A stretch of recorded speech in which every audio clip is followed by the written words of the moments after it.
They're 70 and 31. Wow. Go Sox. 7 games up on the Yankees, 20 games up on the Rays.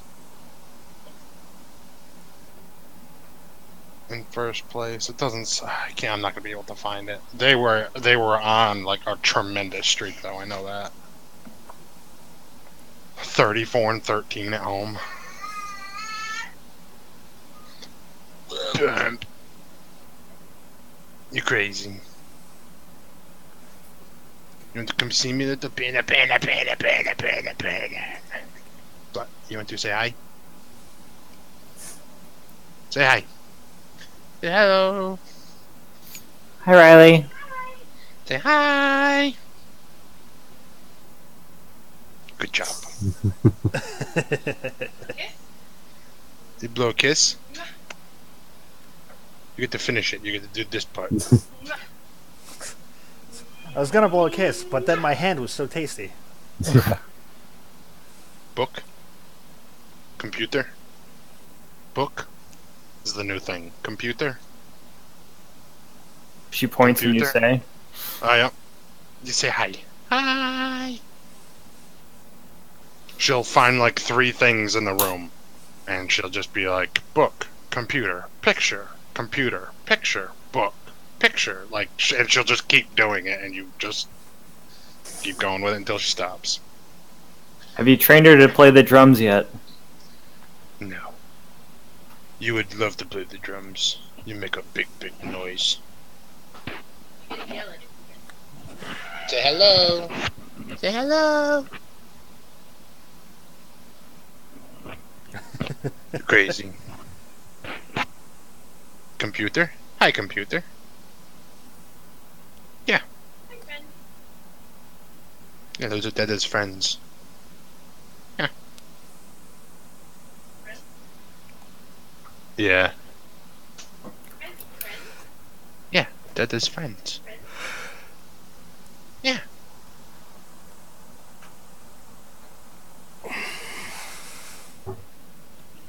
Alright, baby. Whoa. Yeah, to mama. All done? All done. All done. Go see mama. Good night, baby.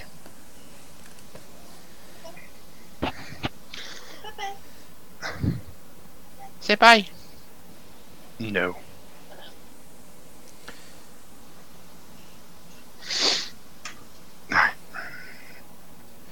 Alright, so when we last left, the party, emerging from the monastery, headed back to town with news of their success after beating Marlos. Arriving back, however, found that were surprised when Hauberk was attempted, when some cultists attempted to kidnap Hauberk. Shooting into the air, Baron brought one of the travelers down before succeeded in striking the second, causing Hauberk to plummet to his death. Tending to his body and seeing to the wounded, the group found out that the assailants were from the Spire, off to the east. So you ventured forth.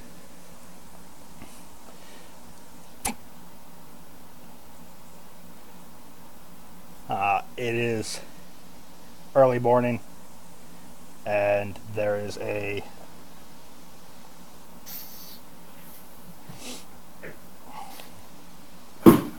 steep decline heading down to the spire that you can see ahead of you.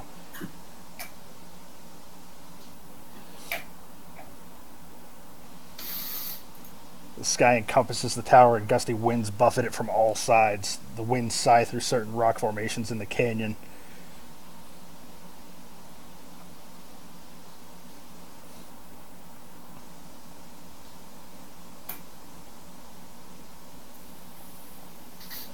Give me perception.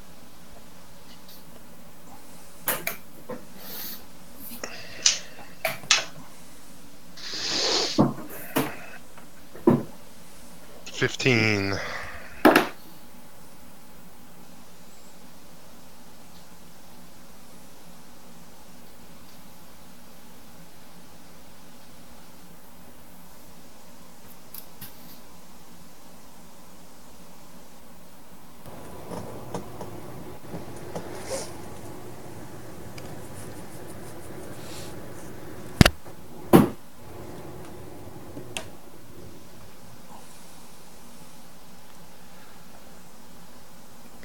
Oh, where did you break his skills down?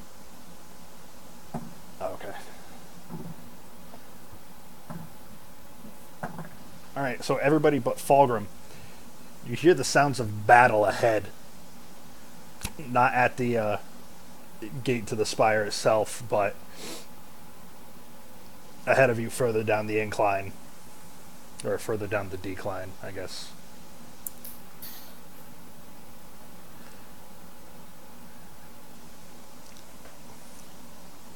Looking forward, you see what you would guess to be cultists fighting with each other.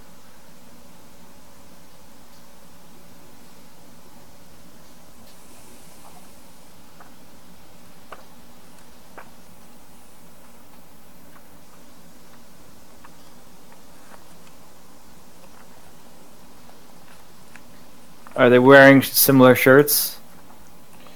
Like colors?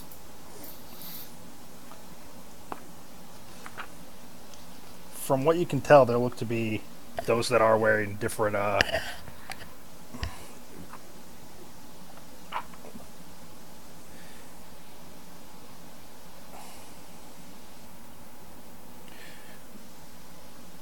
different clothes. A couple of the road figures have what you'd guess were feathers adorning their shoulders. And the others, you double take as you think their heads are on fire.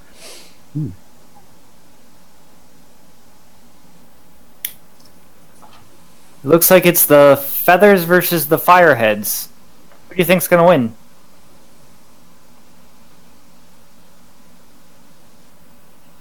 As Are you still trolling people? Is this what's happening? Dave and become troll in all campaign. No. And I'm gonna like take cover to try and make it so they don't see me.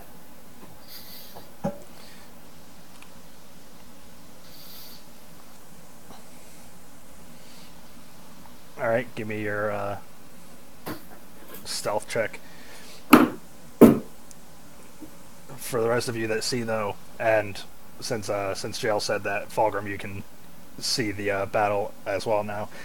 They are directly in your path towards the eventual front gate of Feathergale Spire. How far out are they?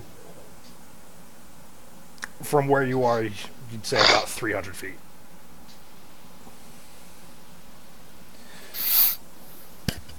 Amidst the battle between themselves, they haven't noticed any of you yet. I too will crouch down to the side and try to find some cover.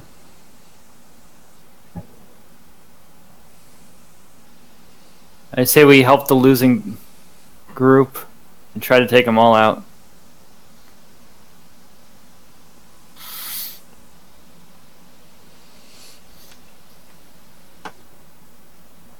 If you don't want to just sit here and watch, of course. Alright, Jael, you're able to find a spot to the side of the canyon as you traverse that looks fairly shadowed that you stick to. Cade, you have a bit less success being kind of an open valley that you're heading into. But you find you believe some cover that'll be a better than nothing at the very least. In response to Jael, in a hushed tone, We might want to take this opportunity to learn of our enemies. Who knows when we'll get another opportunity. When everything's said and done, the enemy of my enemy is my friend. Perhaps we should assist the fire while they're still fighting the air.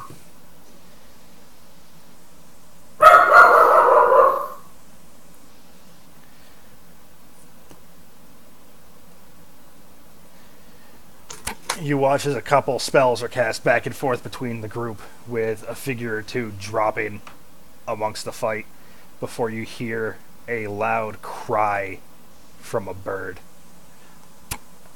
Perception.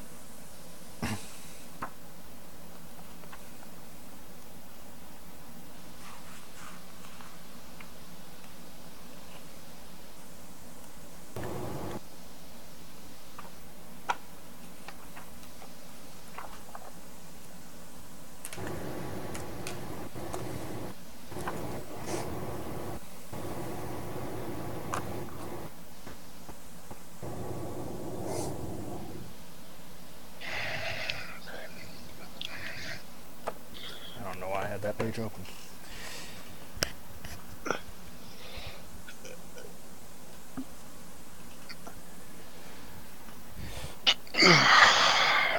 Ryan, did you roll perception? No, I didn't. Nat 1. Alright. You don't see shit.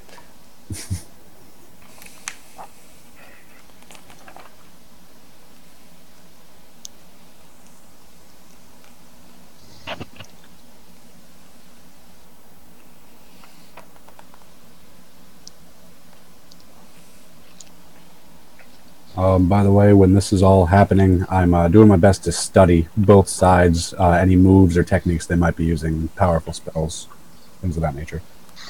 Alright. Give me your perception as you do that, since I'm waiting for Chris. Was the 15 Chris's perception? Yeah. Okay. 21 was my last one, but I can give you another if you'd like. Give me for your that. perception. Give me another perception, since you're looking out specifically for things that they're doing. Okay. Da-da-da.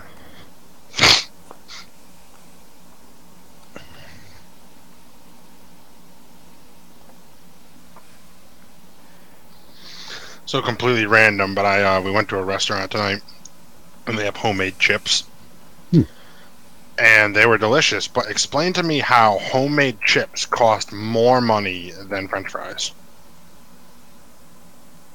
What were the chips Okay. fucking made of? Jesus. Potatoes, like it was just like a thicker potato chip, and it was like $1 more to get house chips or sweet potato chips. It's kind of impressive, yeah. I mean, don't get me wrong, they were pretty fucking banging, but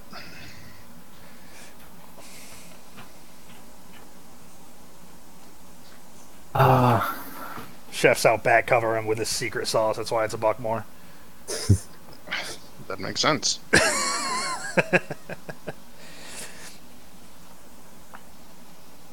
Where does Shawnee work nowadays? He is at some like pizzeria. He's like trying to buy. I don't want to say too much. But I spoke with him briefly, and basically he's trying to purchase another restaurant, but he's just having a hard time. He left Wood River and went to this like Greek pizza place that he was telling me about, and then he told me we were gonna touch base because he missed me and he hadn't seen me and he wanted to see Riley, and I told him that was all fine and good, and then he told me that last Thursday he was gonna last Thursday he was gonna come by the house in the morning and he wanted to catch up. And I sent him a message that night and I was like, hey, what's going on for tomorrow? When can I expect you? And I haven't heard from him since. Cool. But what town is he in? He's still in Wherever Wood River town is? Wood River is. Yeah, it's just right up the street a little bit more. Okay. Huh. Yeah. I wanna like support him if I can, but he's just all over the place. Yeah, he was at Wood River for a while, and then my understanding, he went to this pizza place in hopes of bigger and better things. Because you're right. Like, restaurants are a rip-off half the time. Like, going to Engine Room, and I'm like, I don't even know what I want. Like, everything's good, but it all looks just way overpriced. I don't know. Anyway. All right. Never been to the engine room. I heard really good things though. Yeah, I mean, it is good. It's just expensive. Like, you can get a burger for, I don't know, $14. Yeah, see, we went to the Havisham tonight, and it was the same thing. I got like a burger with blue cheese, hot sauce, ranch. It was like $13. Mm-hmm. My bad, Adam. It's all good. So, Cade, as you watch, aside from just trading spells, gusts of wind, and fireballs,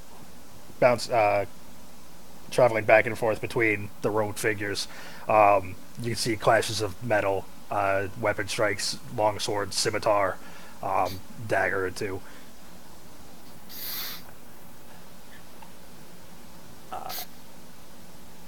So We're just standing, right? They haven't noticed us. They're just duking it out. they haven't noticed you, but the Bird cod. the large hawk did notice you and cried to alert others. So they have noticed you now. So initiatives, everyone. Before they noticed, did I happen to see if the air people are particularly agile? Anything like that? I mean, you don't get a solid look, but one of them does seem to be. How do I describe this? One of them does seem to be a bit more nimble than the rest. You guess. Any discerning features, or not from this distance? He doesn't look like this particular one doesn't look like he's wearing any armor. Hmm.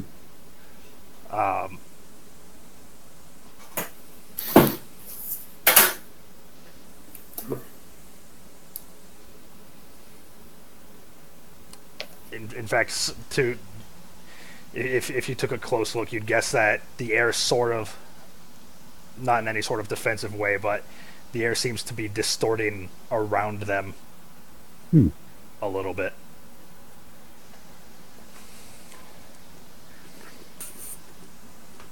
Did you say they're flying?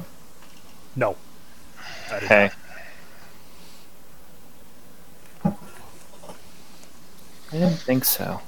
Alright, you said initiative. Yes, initiative.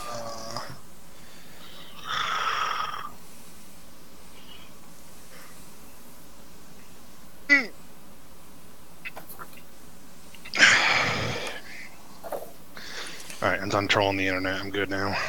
I gotta keep a separate tab going.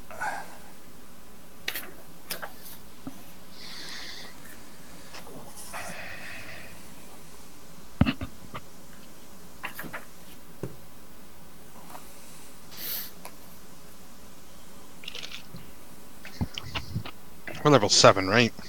Yes. Yep.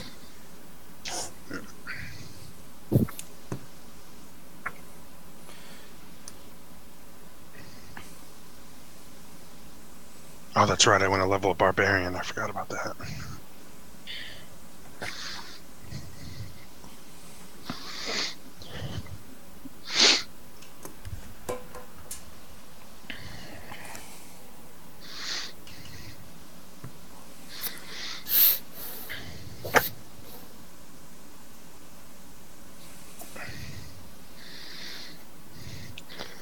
I definitely got pretty tuned up last night after playing games with you guys. Went over to my brother and sister-in-law's and attempted to play Yahtzee hammered.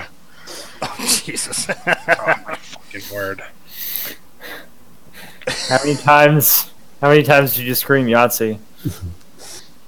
No, never. It was just like all of a sudden I was like, fuck. And they're like, what? I was like, I've been rolling for 4 of a kind for 3 turns now. And they're like, okay. I was like, I already have it. Stuff like that. Tried to count my totals at the end, and I just handed my card to Melissa.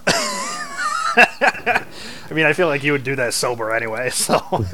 I'm like looking at it, and I'm like, I start counting numbers in my head, and then they're like, this is what I got, this is what I got, this is what I got, and I hadn't even finished the top section. I just like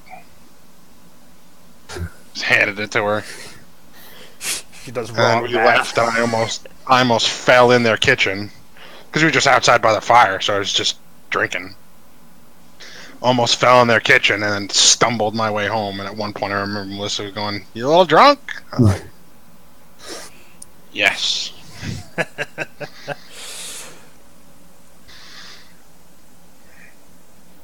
All right, so Mike, the 22 is your initiative, right? That's correct. All right, so you're going to be first action then. All right. So- Where's 1 second, once I finish writing this down, I will absolutely give you a little bit more of a description of what you're looking at. okay? Sorry. Try to keep track of like too many numbers. I've already killed half the combat that you're witnessing. There's dead figures on the ground, and I just still too much. It's a Dave Panther situation going on. Hey, man. I had an Excel spreadsheet. It was great. I did not. Well, after like 20 minutes of like, all right, I'm just going to have to do this because I fucked myself. All right, so as I described, it's about 300 feet ahead. You're looking at there are a few robed figures on the prone on the ground right now, unmoving. You're unable to tell at this distance if they're still breathing or anything. Too minuscule a movement for you to see. So possibly dead, at least unconscious. There are there's one robed figure with the feathers, and one of the ones with the air shimmering around him a little bit. There are 2 giant hawks that you see ahead, or above, they're the ones that cried and alerted them. And then there are 2 cultists that look like their heads are on fire in flaming robes, or robes that you think are aflame. And another with them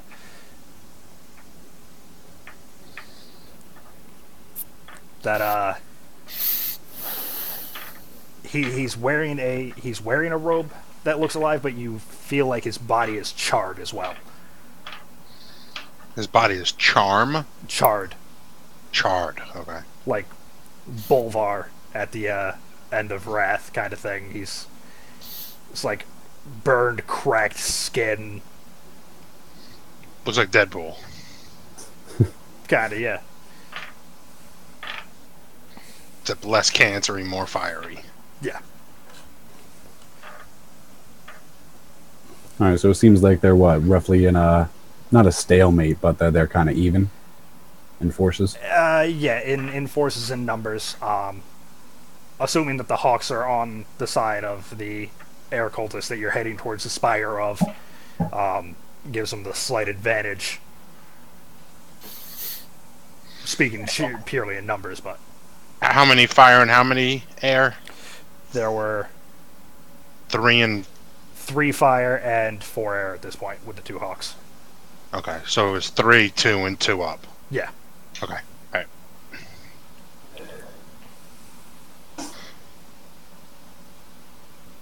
All right. These hawks. How close are they to me, figuratively speaking?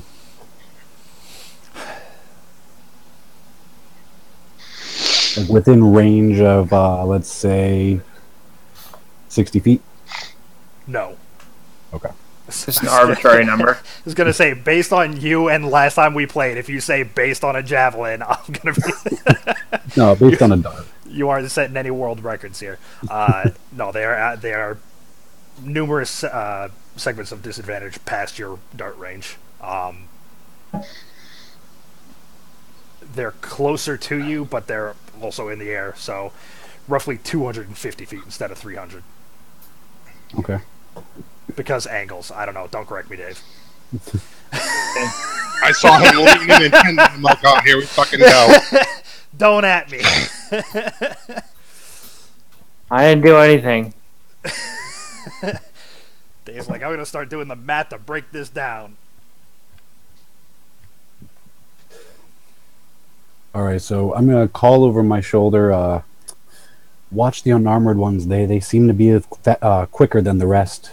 And I'm gonna run in 40 feet and ready an attack for anything that comes at us. Okay. And I'm done. All right. That'll bring us to Fogger. Let's see. Oh, I I'm didn't roll for Baron. That's what happens when Lawrence is in here. He's like, here's the character sheet. And I'm like, yeah, you're just going to be asleep forever.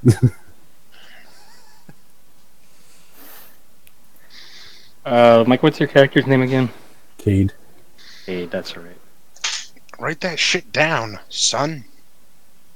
So I'm going to cast Bless on Cade, Ooh.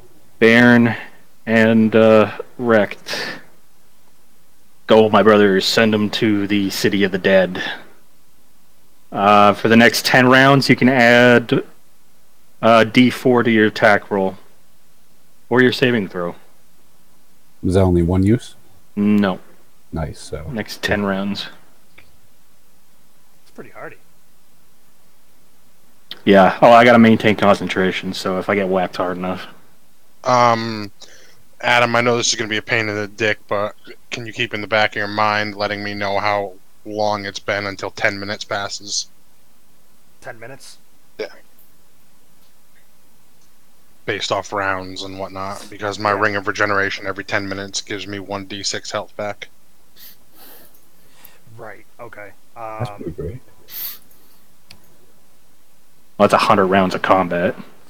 Oh, not so great. But you get out of combat and then you walk for 10 minutes and d6, and then 10 minutes and d6. Yeah, I might need a reminder or two, just because it'll be a new thing to. I'll just periodically ask you, and you can tell me how many minutes has passed. That's fair.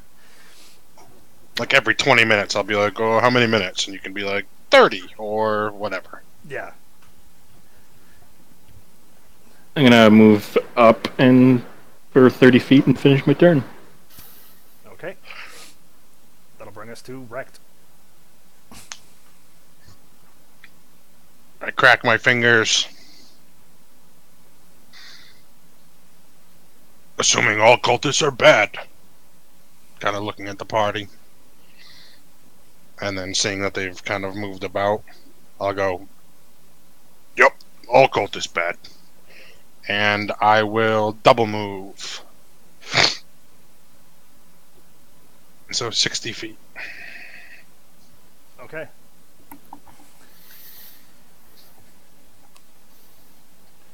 And I'm holding Iron Fang in my shield.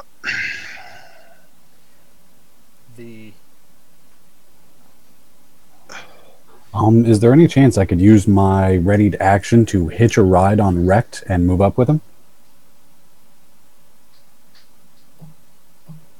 I mean, I'm a halfling. He's a half orc, so I wasn't sure.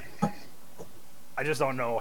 I haven't really done any sort of repurposing readied actions. Yeah, I wasn't sure if I could do it. I know. Well, in my opinion, did he already declare his ready to action? Yeah, I was ready for an attack. Yeah, then it wouldn't. But at the same point, he's a monk, so his ready to attack would just be punching whatever got closest. So I could see him just like grabbing onto you as you pass. DM discretion. I'm gonna go with no, just because I'm iffy on it. Okay. Because that just seems, I don't know. And also, like, all right, so you're trying to grapple onto Riot. Is he gonna allow it? No. Yeah. For the record, I was not going to allow you to jump on my back. For It would future have been. It would have been an opposed grapple check. If you've learned anything from the campaigns that we've played, we don't Yeah. like hopping rides on each other. Yeah. Big no-no. Bird, horse, doesn't matter. No. Well, Jail doesn't seem to mind. I was riding Jail pretty good last session. Giggling. Giggity. All right, so this is why no one ever plays a female. All right, that's my turn. I'll be right back. Well, that and you attract bears. Yeah, and then I turn into one.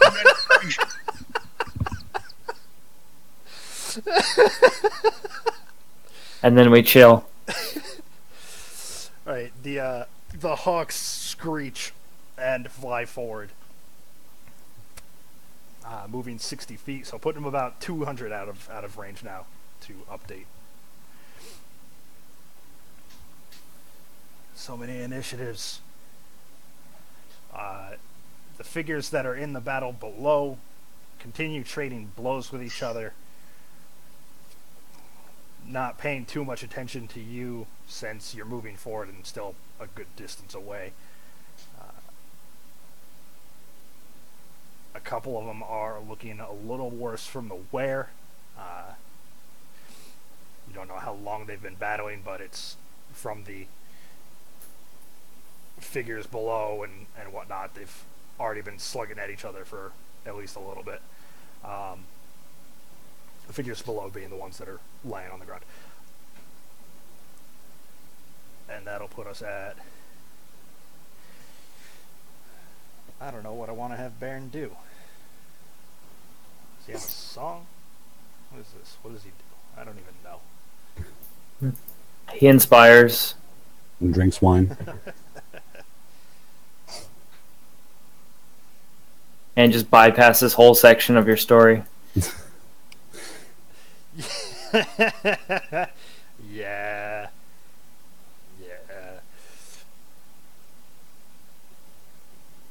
Oh, he wrote his songs down. Good on you, Lawrence. Oh, Lawrence's notes are way more detailed than anything I've ever written down. Good, he's gonna be a lawyer.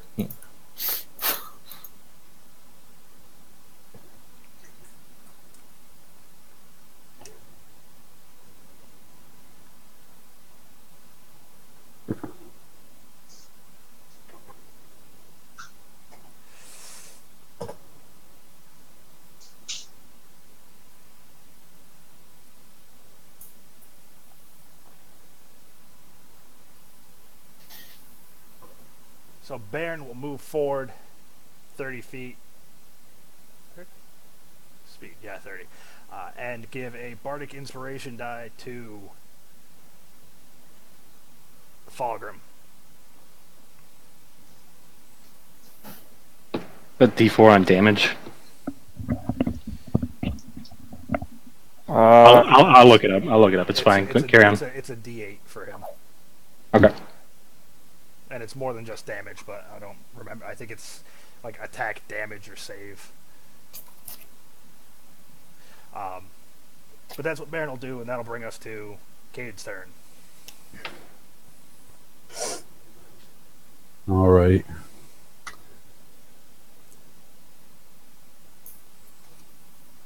I'll go with a double move, moving 40 feet forward, calling out to the group, help the fire. We don't need to make this battle any harder than it needs to be. And that'll be my turn.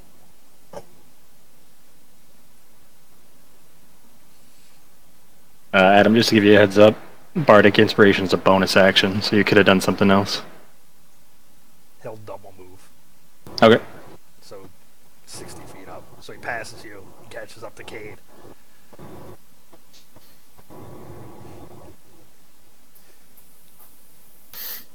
But thank you. Yep.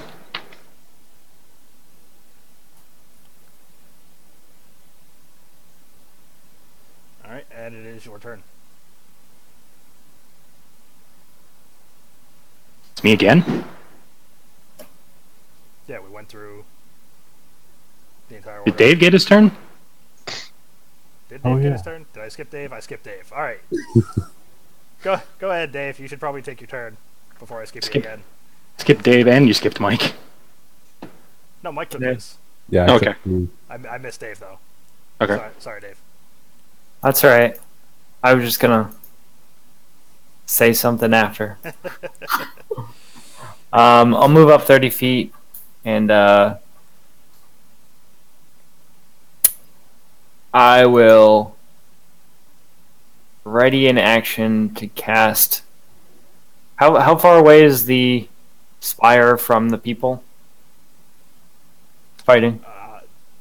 Spire's still a good bit of distance before you get to the gap where the drawbridge is. Okay, so they won't like get reinforcements likely.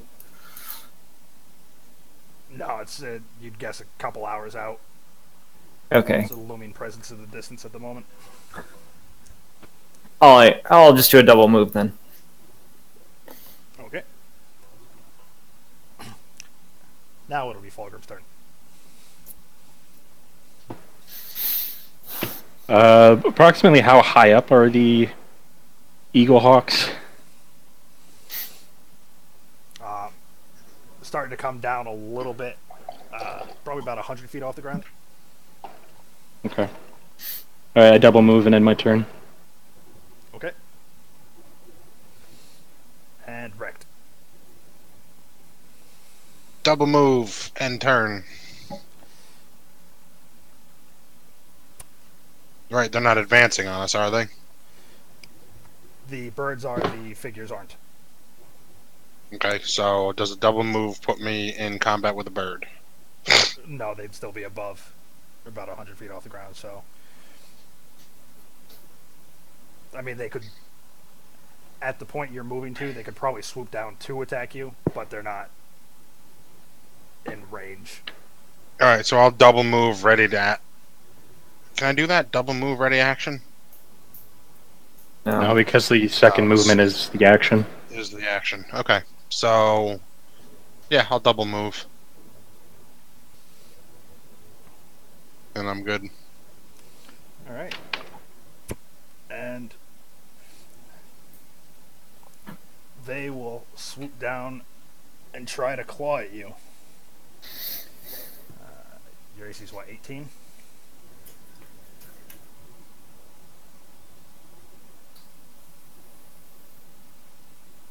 Oh, he's got his headset off.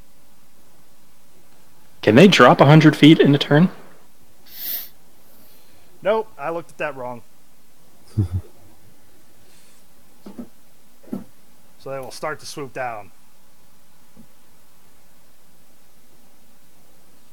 Sorry, Adam, I'm being a cunt this section. I mean, I thought normal fly speeds are like 60 or 90, but I Or looked at it wrong because it's the speed in it's 10 feet 60 fly, and I looked at 10 and misread it.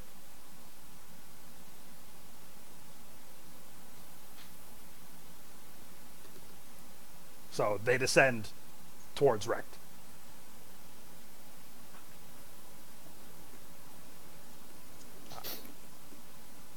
More spells fire back and forth between the figures. None of them still paying attention to you guys. And Jail, it's your turn. my turn again. Yeah, well, we went through the order, and Mike's at the top of the order, so Mike went, and then you had to take your stand-in since I skipped you. So Oh, now it's your rightful place. We also had two guys do double move end of turn, so it was pretty quick. Yeah. all right. So how far away the hawks from me?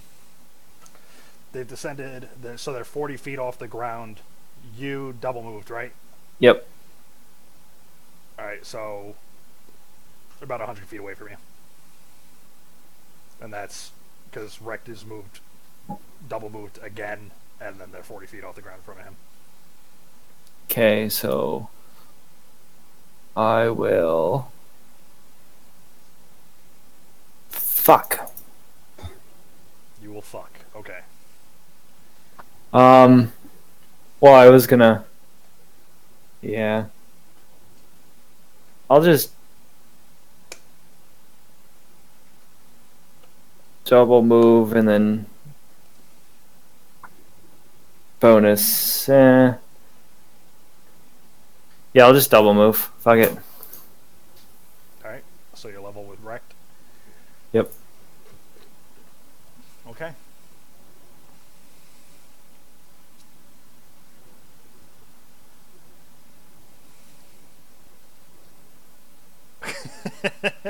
Good cover, Ryan.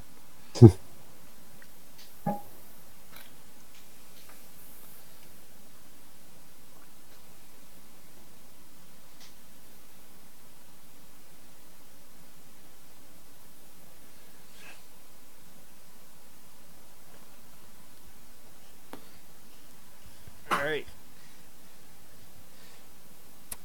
The charred figure in the robe shoots out a fireball that explodes around some of the figures. Everybody's starting to look a bit beat up ahead of you. But no other figures have fallen.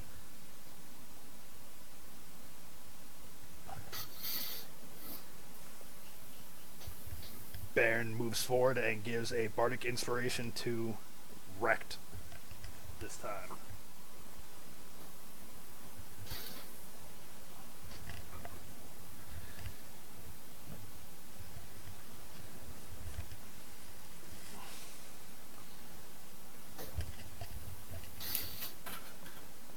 That'll bring us to Kate again. All right. So I imagine at this point, Rect and I are about side by side. Both moved about 120 feet forward. Well, his speed's 30, yours is 20, so you're a little behind, but... Well, no, my speed's 40. He did what? A double action at 60. I did a 40, and then he did another 60, and I did an 80. Oh, my bad. You said Oh, no you problem. said 40, so I thought yours was double 240, and you were Oh, both no. 20. Okay. So, yeah. And are both hawks about, what, 40 feet directly above us? A head above, not, like, lingering overhead like it's noon, but... But they're both hawks are about 40 feet Yeah. from us. In the air, yes. I will turn to Rect. Think you could throw me to him?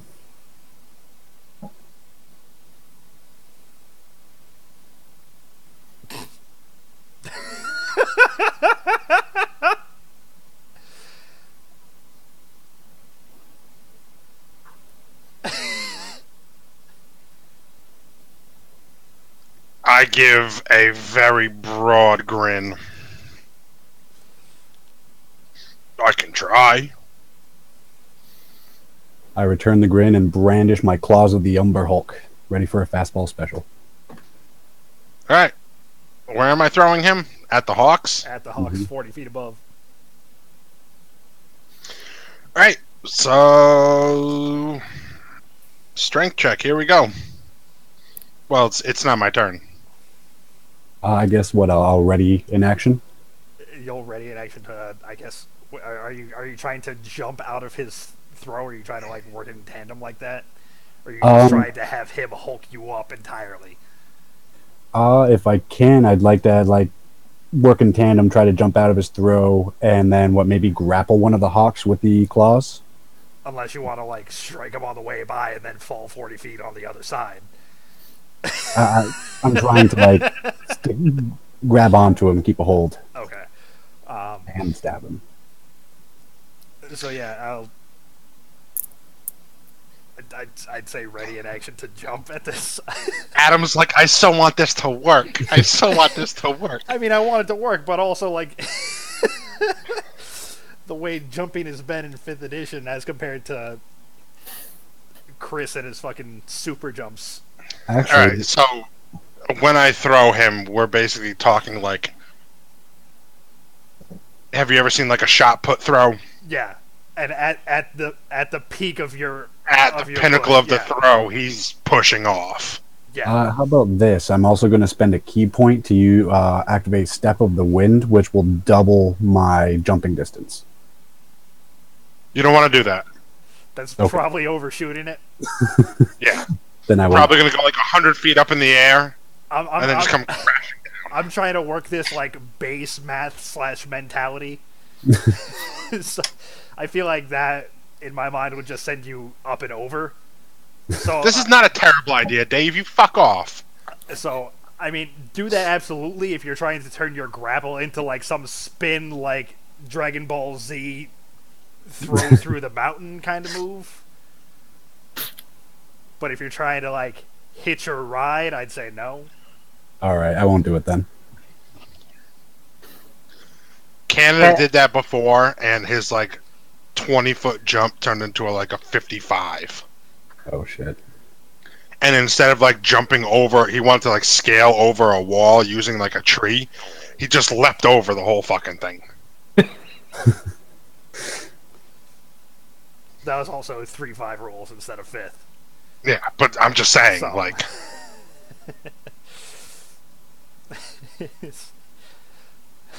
Chris's monk sets world records as he just yeah, the long jump, the high jump. some sort of abysmal pole vault without the pole or the vault. Just arcing through the air like a dolphin out of sand. Alright, so you're gonna... That'll be your ready to action. So we'll have Fulgrim go now. Far away am I? But you were double moving with everyone, so you're not... My initial was a single movement because I cast a spell. Alright, so you're... What's your movement speed? 30? Yeah. Alright, so you're only 30 feet behind Wrecked. So 70 from the birds, and then about 150 from the figures. I'm just going to cover Rect's flank and end my turn. I don't want to charge in by myself. Ryan, do you mean how I would do that? I would only marinate the thing. Are you saying you want to cook this tonight, or what my marinade would be? What would you, if you were cooking? I'm not doing it tonight. No, this is Okay. like in the next couple of days. All right. I just want clarification. I'll type it out. Go ahead. Alright, so now it's Rex's turn. So let's see these, I'm gonna need a Fastball special. base strength check from Wrecked. And do you have acrobatics trained, or Cade? Not trained. I do have athletics. You have athletics? I do. 6 of one, half dozen of the other. Yeah, give me an athletics as you try to to time this spring. How about you want just strength, or you want athletics from me as well? You can count it as athletics since you previously mentioned shot put. Nice. Big money, no whammy, no whammy. Yeah, buddy. 26. All right. I'm gonna say it works. With, That. with a good lead up and a strong shove from your buddy Wrecked, you were able to time your jump pretty well. As you begin flying through the air towards a now very surprised hawk. So give me a grapple check. All right. Grapple check. What was that? Just a strength check? Yeah, it's a strength. That's going to be a 19. You successfully grapple onto a hawk.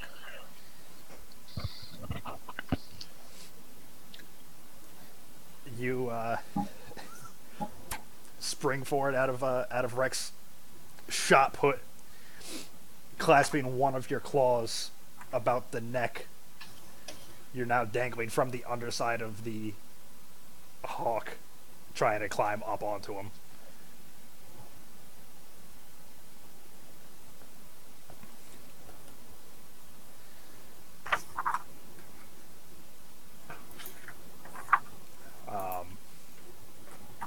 to count that as your move and your action. So, based on being thrown and having to grapple. So if you got a bonus action that you want to use, go ahead. Oh, I certainly would. I will use spend a key point and use a flurry of blows.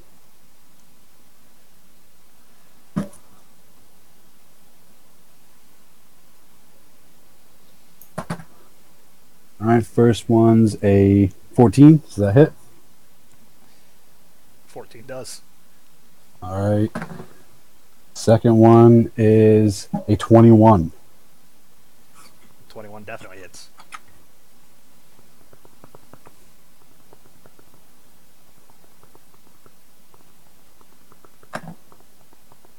All right, first one's going to be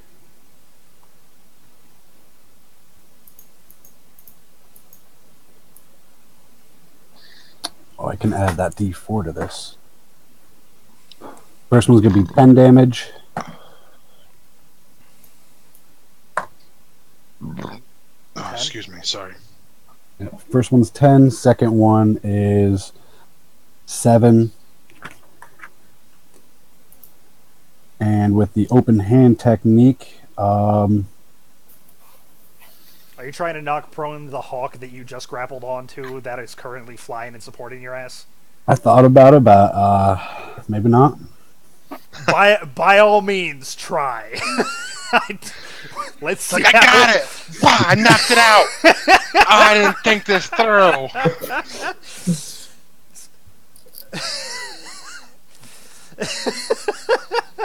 By all means, if you want to go for it. Well, here's the thing. If I was to start falling right now, would I get some sort of reaction? No, you got launched out of the air, you grappled onto a hawk, and you took your bonus action to attack the hawk. I'm going to say you wouldn't get a reaction from this as well. Oh, okay, because I have slow fall, so I could reduce any falling damage with a reaction. But if that's the case, then I will make it so it can't take a reaction until the end of my next turn. I mean, I don't know what falling speed is in D&D. Was it 20 per round? So you'd fall halfway down, so next turn you can take a reaction before you almost hit the ground.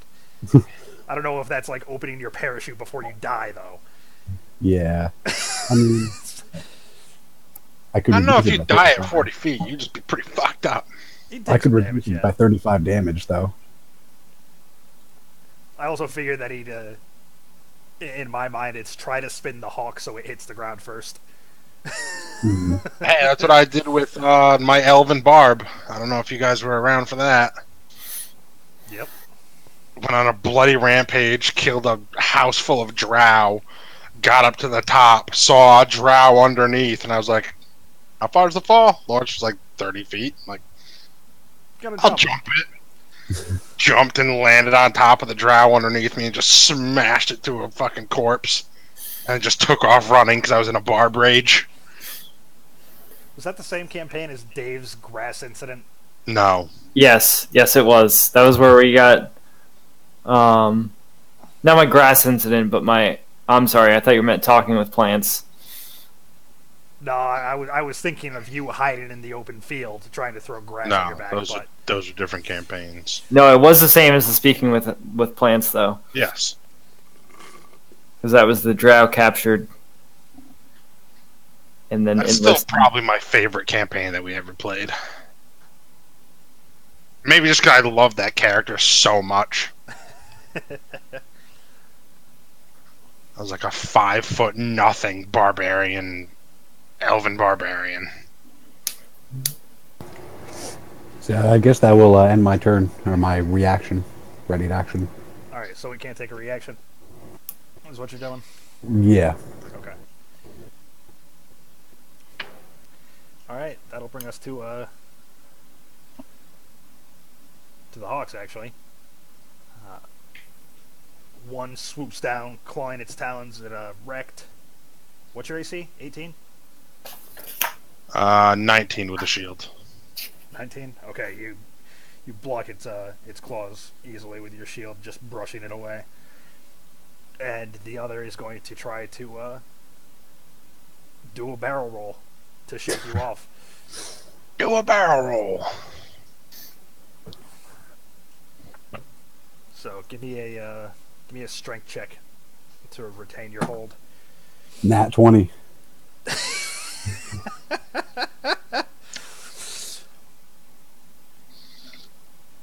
like one of the scenes out of like a Bourne where he's on the hood of the car. It just barrels down the highway, swinging left and right, and you're just.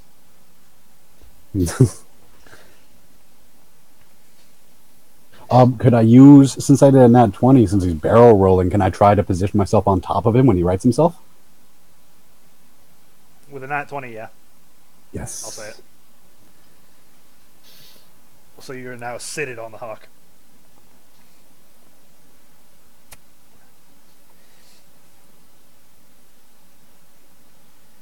Who is going to, since he couldn't shake you, he's going to start flying higher. Ooh. Break his wing! And then jump to the other one.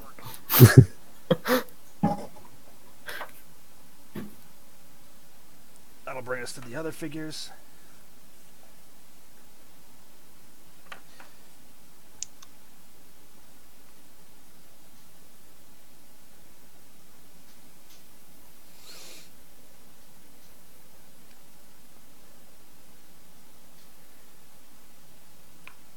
Who are still out of range of weapons. What do they have for range weapons? They have garbage. Okay, they can throw daggers at you. Good. Alright, so yeah, they all attack each other still. Because you are still too far away. Damn it. Jail. Yep. You up. Alright.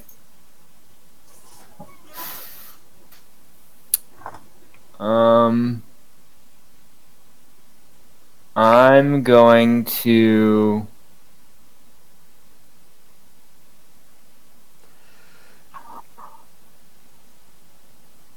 How far are the battling folk? You were staying level with everyone else moving, right? Yeah, I just did, I think, 2 or 3 double movements. About 100 feet away from you. Okay. What is the range? Hmm.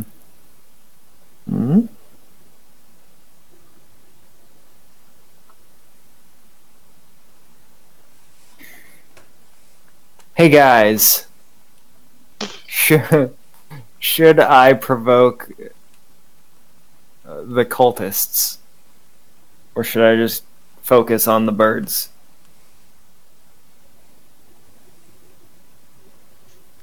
Is this in character? No. Then I'm not answering you. Okay. You know how this works, man.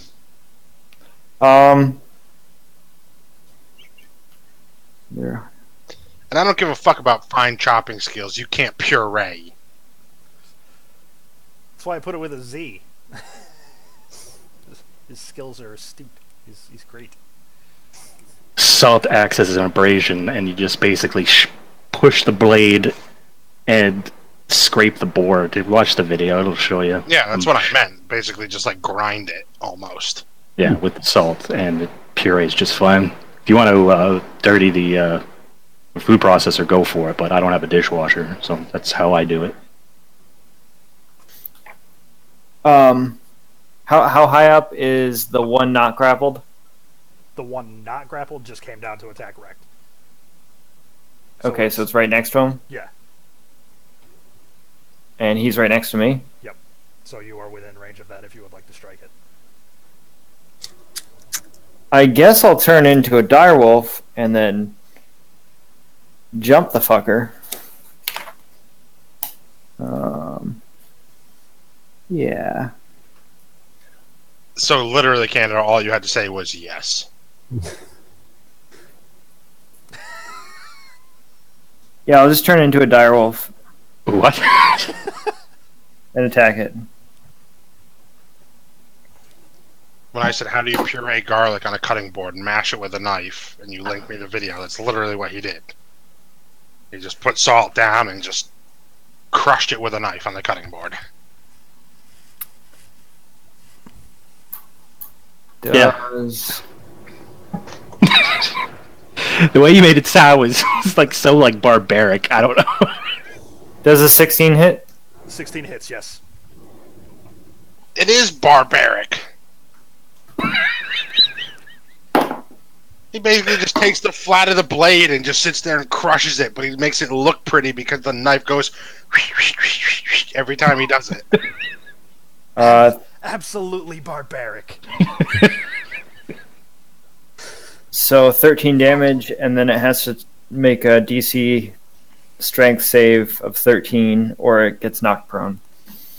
DC of 13. Oh, yeah, it fails that. You bring it down. Alright, so Jail turns into a dire wolf and lashing out at the hawk that had tried to strike Wrecked, bites it in its is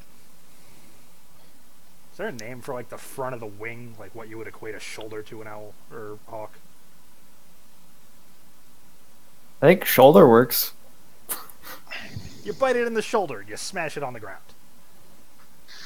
That's awesome. Just, I feel like that's Hulk with Loki. Just.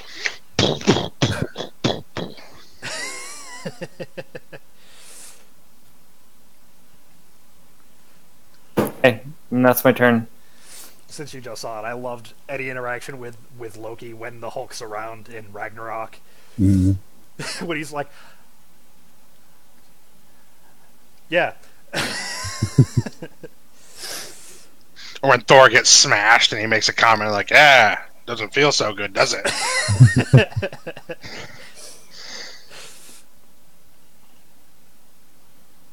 All right. So Ryan, the hawk in front of you is now prone, smashed on the ground, with Jail biting its shoulder, and that'll bring us to the cultists are starting to turn their attention towards you, sort of. They're still fighting with each other, but they're paying attention to you guys approach as well. Jail, you're able to duck as a firebolt flies over your head, and a dagger that one of the air cultists threw falls short. Baron moves up to everyone and gives the big How far old away are they? 80 to 100 feet. Okay.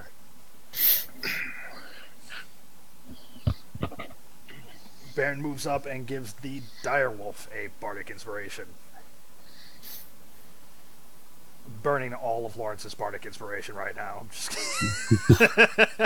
it's 4 a day. I'm just gonna be like, you have none.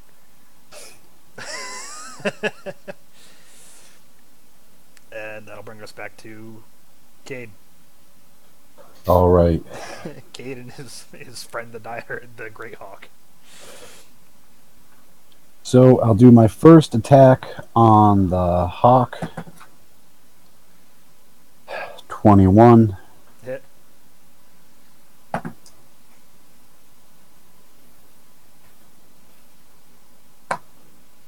For 8 damage.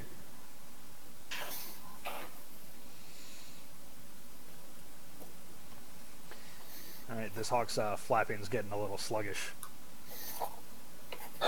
All right. I will use another chi point and do flurry of blows. First one, 15. Hit. Second one, 9. Miss. All right. That's going to be 11 damage.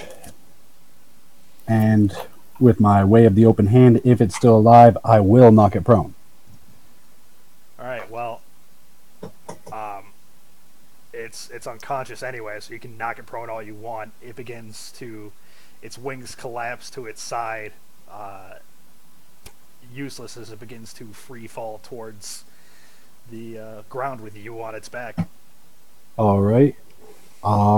If this is still happening in one turn, I'd like to try to time it to jump off, maybe what,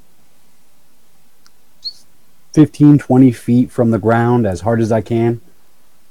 And then I'll use slow fall. That's going to be next turn because the hawk had flown higher when you jumped on it. All right, then. So you would be about 100 feet off the ground right now because of its movement speed. Okay. So 100 feet off the ground. How far am I from any available enemy? From any enemy? Yeah. The hawk was pretty close to you, albeit above when you got thrown. The other enemies were still 80 to 100 feet further in the distance, so I don't know what sort of feat of strength you're trying to pull off this time. I have some ideas. Or strength of feet if you're going for the jump.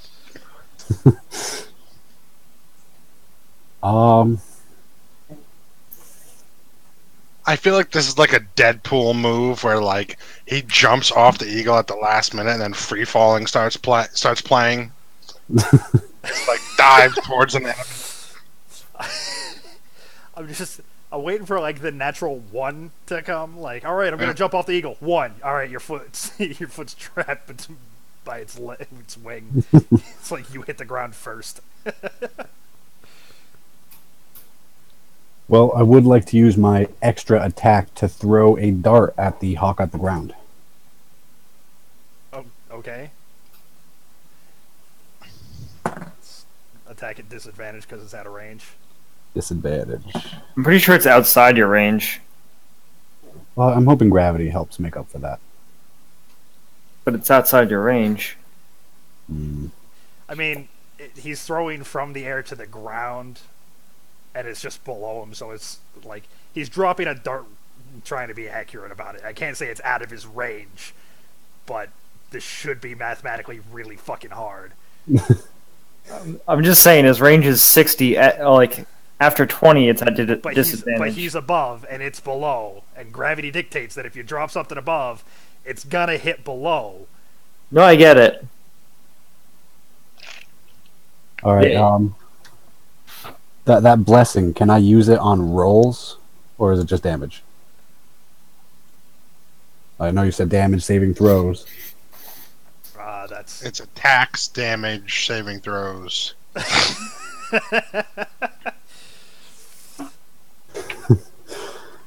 All right. If that's the case, then my disadvantage is going to be an 18. Well, you also have a bardic inspiration, right? I don't. That's what he just used. Oh, I thought he used bless. I use bless, not bardic. Unless you can use every. Wait, you used it this round? I thought I could use it every round. That's why I was asking you. Never mind. I mean, again, so you got an 18, but you're dropping a dart at the ground, so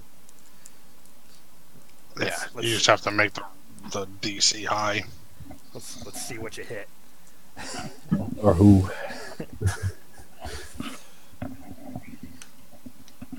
Hey Dave, what's your AC in Direwolf?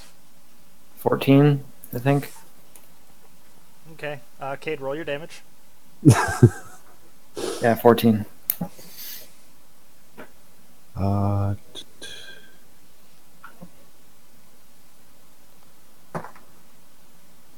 It's going to be 7.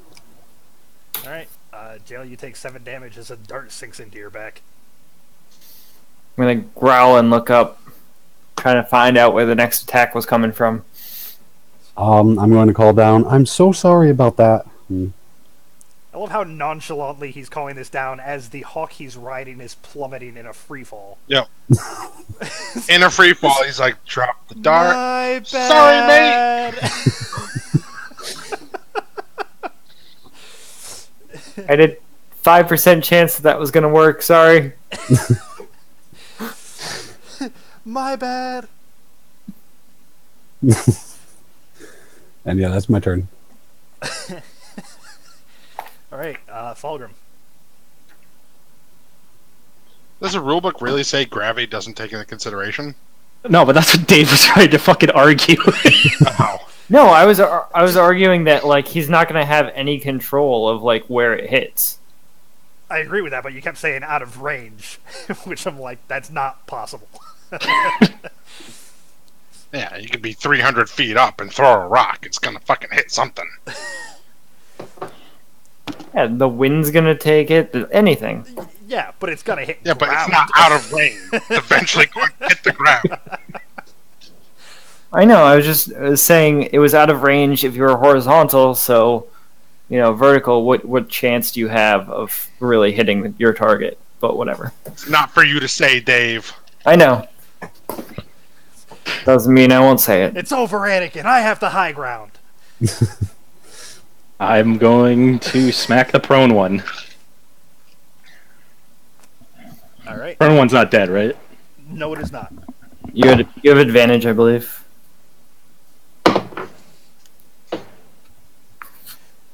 24. That's a hit. Oh, I'm smash. For 4 damage.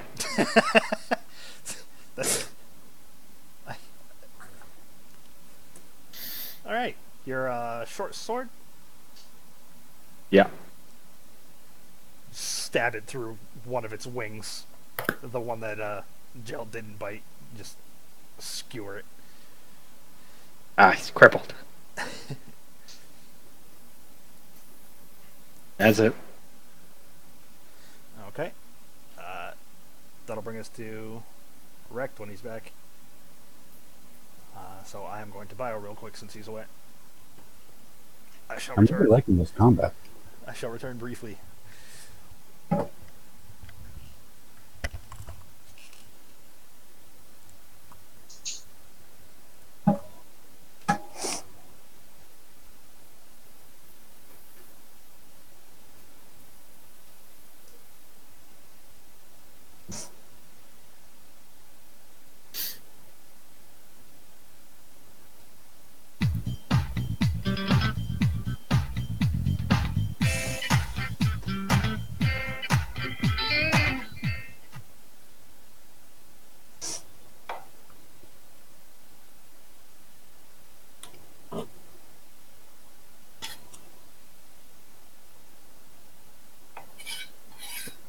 I can't tell if that music that was through one of you guys or something on my end. Did you guys hear anything? I think it's from Dave. I don't know how to fix that. How you can hear my headset. I think it's just because your headset's like louder. It happens with mine too. It just your mic picks up the vibrations.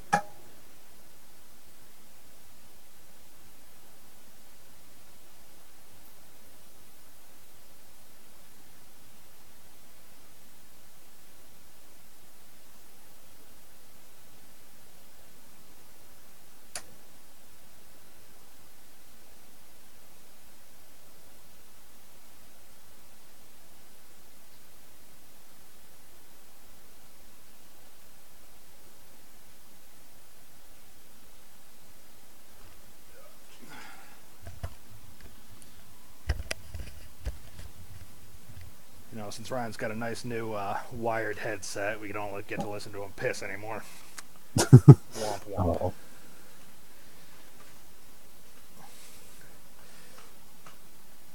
Curtis, I was telling Ryan I did a Mythic 10 with Deli earlier. Where'd that go? Wiped on the first boss. Lord. It's teeming, volcanic, and tyrannical. And it was court, and I forgot about the fucking arcane lockdown, so you have to jump. And Yeah. didn't fucking do that. So the healer was like, jump, tank, jump! And I'm like, yeah, about that. He was like, you have DBM? I was like, yeah. Said, doesn't work when you don't pay attention to it, though. It's like, it makes a loud noise. Yep. And it has big letters across your screen. Yep, again, works well if you pay attention to it. We plus 2'd it. We ended up finishing, but it was, I'm like, yeah, let's shake the cobwebs off. I haven't tanked in a while. Let's do a plus 10. Those things are not fun to heal. At least it wasn't bad modifiers. That's why it was cool with a 10. Wrecked, it is your turn. Eagle is prone in front of me, still alive. It is still alive. It has been pierced through one wing and bitten the shoulder of the other. Okay, I'm going to smash it with Iron Fang. The eagle is probably not too alive anymore, but There's a hawk. hawk, eagle, whatever. Does a 20 hit? Yeah, it does.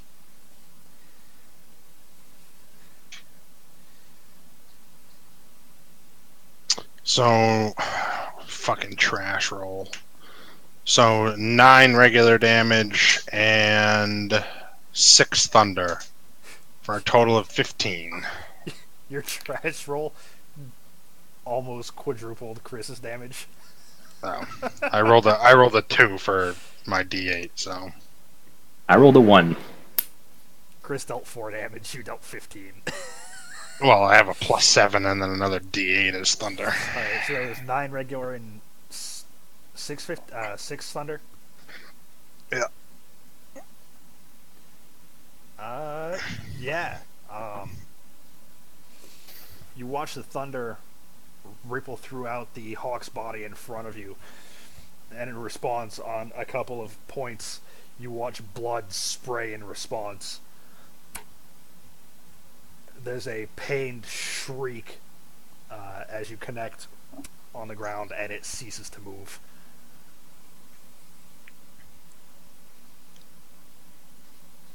I give a resolute and then move 30 feet ahead. Not done. Not done. More smash. Alright, the hawk's being dispatched. The figures are absolutely starting to notice and turn towards you. How many are there still up, seeing as they continue to fight each other? There are... The ones that were standing are still standing, albeit some fairly heavily damaged, some more so than others. And there are 5 corpses, or five figures on the ground unconscious. Alright, so we still have 3 and 2. Yes. Yep. They begin to lash out.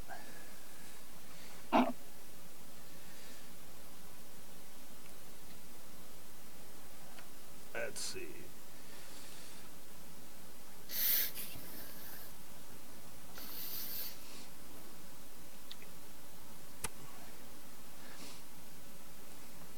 With a sharp boom, the figure without armor that's got the air shimmering around moves towards 2 of the flaming priests and gives out a cry. There's a crack of thunder as the 2 are pushed towards you.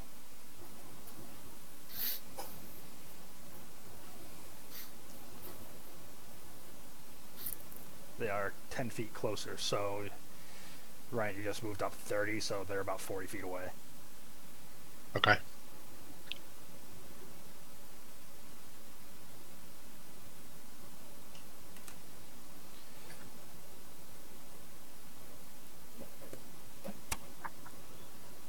One of them falls prone, so he stands up.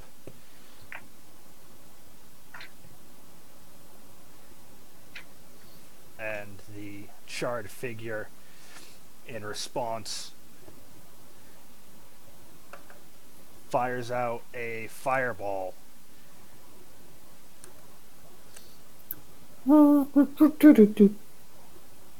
Connecting with both of the wind cultists. the shimmering figure seeming to shrug most of it off, but it does connect and drop the remaining priest.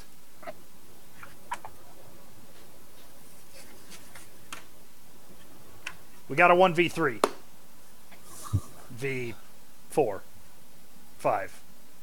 However many. It's a hell of a game of dodgeball, Cotton.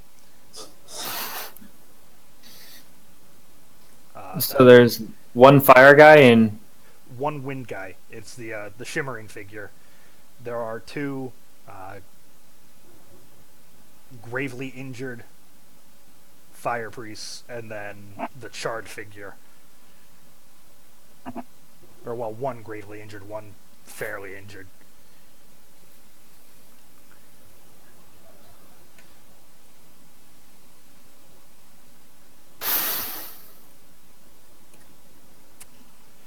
So that'll bring us to Jail's turn, actually. and the birdie's dead. Birdie's dead. And how far away are they? They are 80 feet away, but the two 80 feet away from you, but two of them just got pushed 10 feet closer, so 70. And those are the flaming priests. Fire priests. Okay, I'll walk up to a flaming priest. That's my turn. Double move. Okay. One of them's prone. I'm assuming you're moving towards that one. Yeah. I didn't know if you wanted to bite the other one and try to bring him down, or just go for the one on the ground.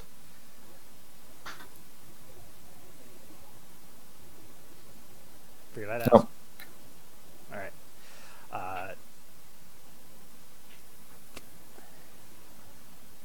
What's Baron's ranged?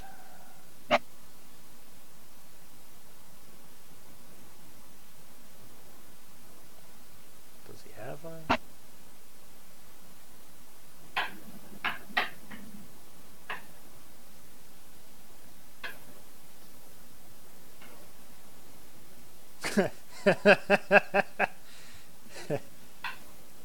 He named his weapons.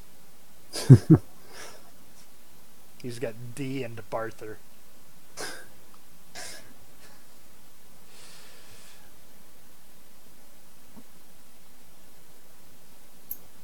Alright, Baron will move forward next to Rect and throw a spear. Yeah, missing. Great. Good turn, Baron. Back to Cade. All right. Nope. So, you were trying to time a jump off of this hawk? I am, but I'm actually, if it's not too late, I'd like to try that when it's like 50, 60 feet off the ground. You're about at that? Okay. Yeah, I'd like to jump forward, not upwards, towards the remaining assailants. It had flown up with you on its back, so you were falling from 100 feet. I'm saying that you fell 40 in one round. Okay, so I'm still 60 feet up then. Yeah, at that point, I'd like to jump forward towards the remaining monks. All right, give me Oh, and I'm activating slow fall. All right, so what does slow fall do? Is that is that a reaction or? It's a reaction. Okay. Reduces false damage by 35. Yep, pretty much. And fall damage is what, 1d6 for every 10 feet. So that would be, if you got 6 on everything, 36 damage. So you're gonna take a maximum of 1 damage if I roll max Yes, as you hurl yourself off a hawk. that's correct. That about sums it up. What a game! All right, give me your jump. Are you trying to land on one of the monks, or are you just trying to get near them? Are you trying to land nearby and combat roll? Like, what are you doing here aside from just being the rock in Skyscraper right now. If I was to land on a monk, would that be like a bonus attack of a sorts? I've never landed on something before. I would treat it as sort of an attack, but that's also if you jump and connect. Like, I'm trying to figure out what you're doing with this jump. I'm Are you jumping just towards them jumping with the towards intention of attacking. If I close that distance, I would like to attack upon landing. I don't know the math or what sort of Herculean leap you would have to make from 80 feet out and 60 feet up to land on one of these monks. Dave, don't at me. I'm gonna say you can't do it. So Okay. So yeah, I'm gonna jump as far forward as I can. So I think I'm only like, if I'm level with Rect, I'm only like 40 feet away. Is that true? well, Rect moved forward. Well, yeah. You were up in the air on a bird. You moved up. You didn't move forward. Yeah. Okay. So I'm just trying to jump as close as possible to them. Max. So what's your movement speed's 40? Yeah. So I'm gonna say, with the additional height, you can make it another 20 feet before you hit the ground. Okay. So you'll be 10 feet away from the flame cultist that got knocked back, 20 from the rest. Okay. And yeah, I'm not even gonna roll it. Take the fucking damage. Take the damage? Take the 1 damage that I can deal you. But if I take 1 damage, I go prone. If you take 1 damage, you go prone. Yeah, that's why I went and spaced it for 60. Alright, I'll roll this damage since you can soak 30. Yeah, I didn't get a 6, so there you go. Okay. You safe fall just fine, you prick. Shit. Alright, everybody else is just smashing things and you're off being fucking Cirque du Soleil over here.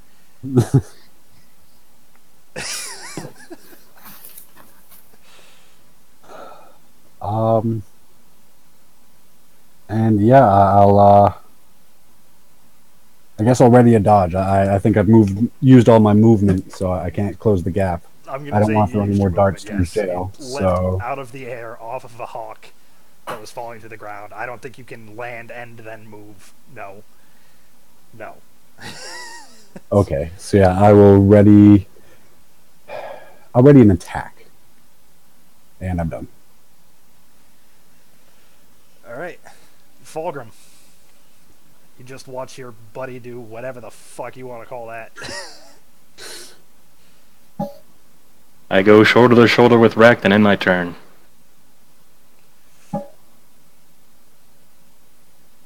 Alright. That'll bring us to Rect.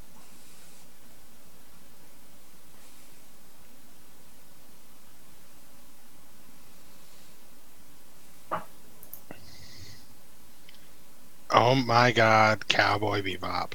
How I miss it. Alright. How far away are they? 60? No, you just moved. You're 10 feet away from the ones that got knocked towards you. And Right. 20 feet from the rest. One of the flame cultists got knocked prone. The other was knocked towards you but still standing. Flame is prone, air is standing? They're both flame. It was the air that knocked them towards you. Okay. And then the charred figure is closer to the air. Alright, I will move in and attack the prone one. Okay. So we determined that if you have extra attack, you can move and then attack twice, correct? Yeah. Instead of the way it's made sense to me, instead of breaking down as like you get 2 attacks if you take only your attack action, it's as long as you can take the attack action, you get all of the attacks that you would have with extra attack. Alright. So attacking the prone figure, which is what? Plus or advantage? Yeah.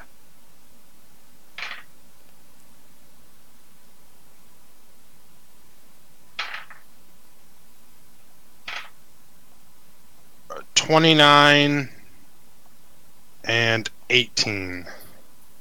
Both hit. Brr.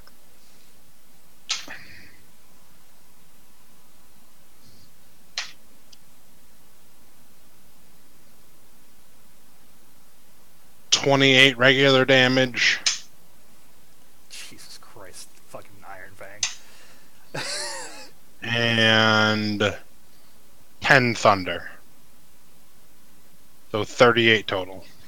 Alright, you cave in the head of the prone priest. There is a warm, happy feeling emanating to you from Iron Fang as your blows have a... You can feel each one sink further into its skull.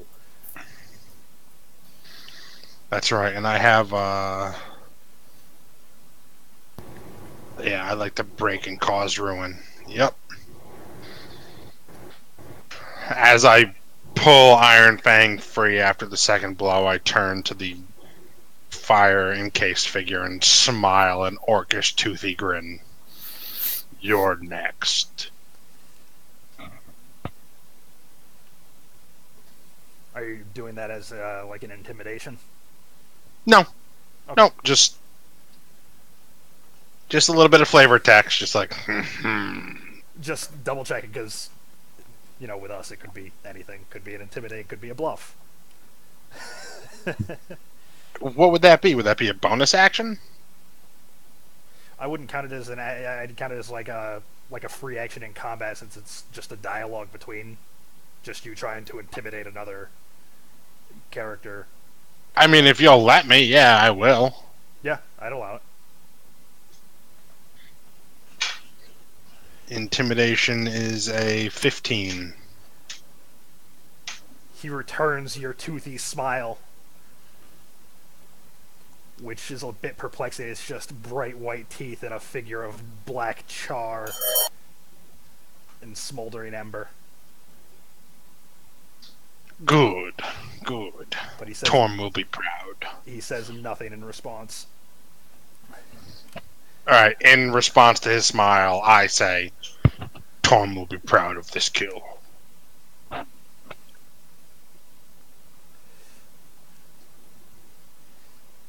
And that'll bring us to the wind-wrapped figure. It's a hurricane. He's called a hurricane, so I'm just going to refer to him as that instead of trying to describe the air around him every time. So, the hurricane. This is the story of the hurricane.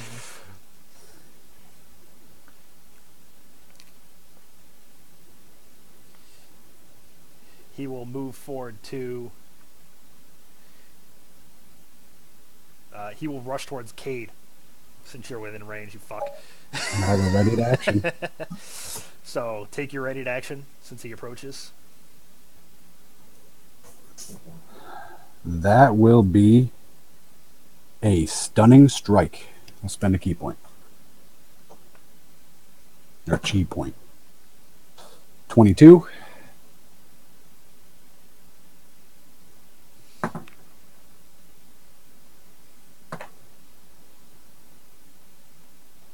Okay, For go ahead. 9 damage.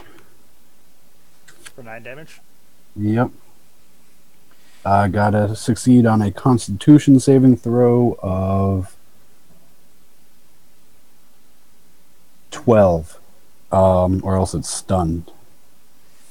Are you adding your proficiency to that? To what? The saving throw. I'm just doing the key save DC. Yeah, so Oh, 8 plus no. proficiency plus wisdom. So you are doing 8 plus proficiency plus wisdom? Yeah, and that's a 12. Okay.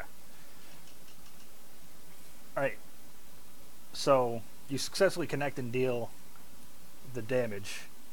However, as your stunning strike lashes out, watching your fist, it seems almost as if looking into a glass when it's like when you put a straw in water and it disperses, like that kind of illusion. that's what you're looking at. So it seems like your fist is misaligned as you connect, so the stun doesn't go off the way you want it to. Okay. And he strikes out in response to your ready to action. Punching at you twice. What's your AC? 14. Connecting with both.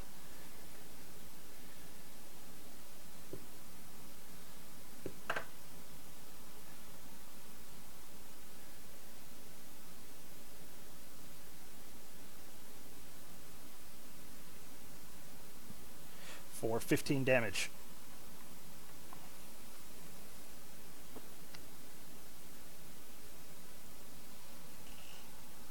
All right, I'm at 49.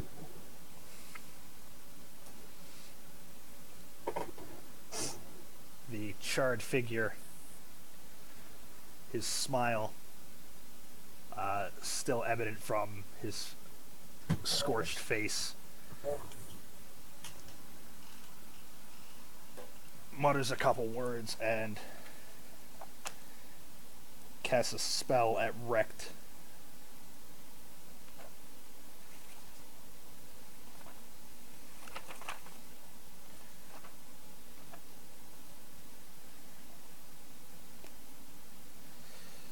You said yours was 19 with shield? Yep.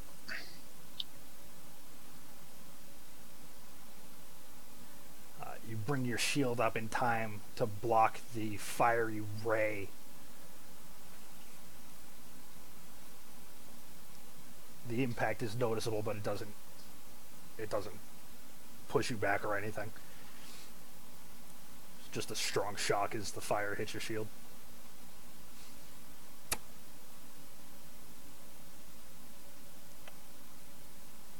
Jail.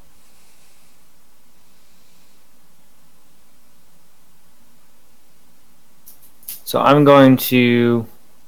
So Ryan killed the guy that was prone in front of me. Is the other guy within this combat He was to right me? next to. Okay. So I guess I'll just attack him. Okay.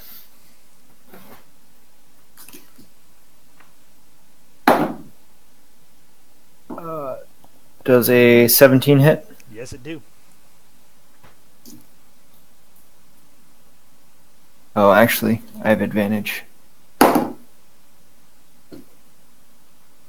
Didn't get a crit.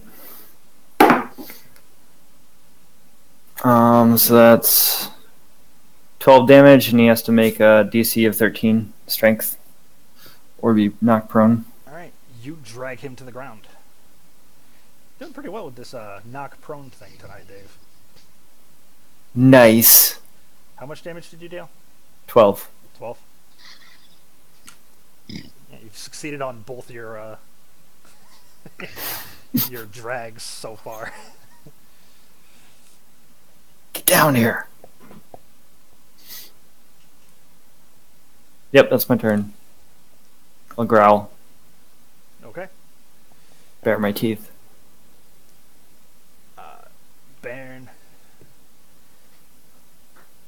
attacks with his rapier and short sword, missing the priest twice.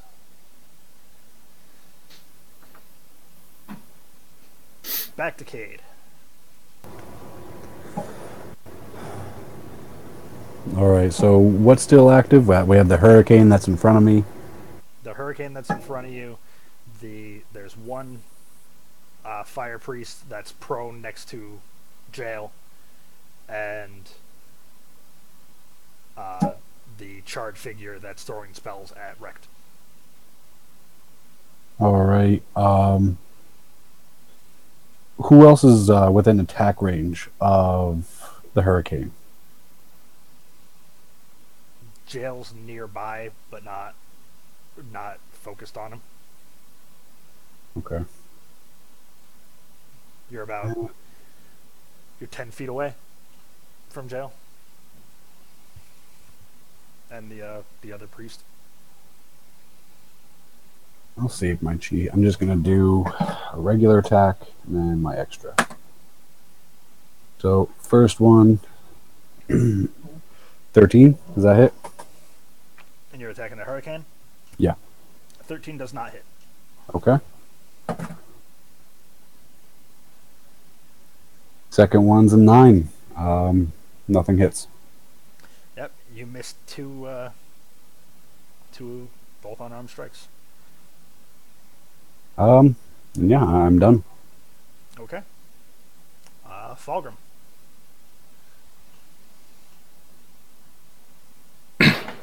I'm gonna poke the prone one with this fucking pipe cleaner.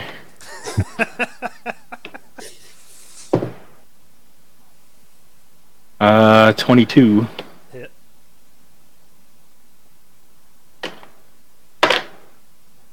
Ten damage. There you go.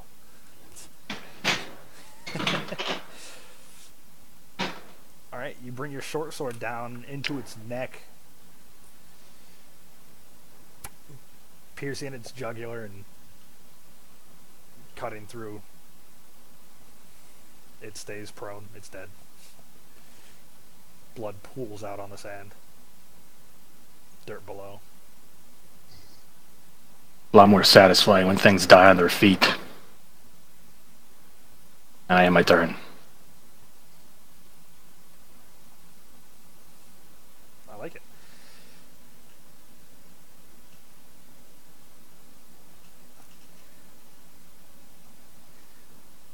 Right, so, wrecked.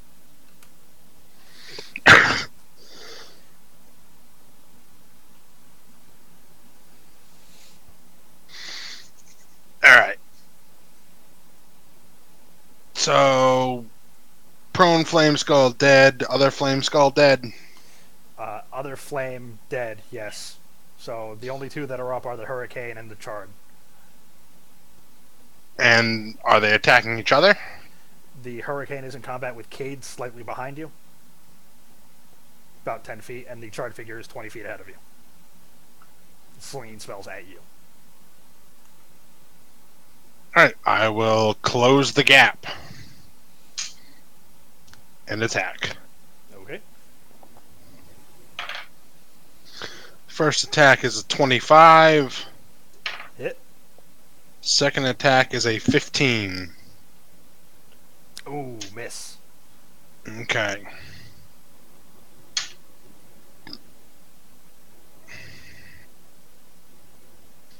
$11 regular damage and 5 thunder. 11 and 5. Yep.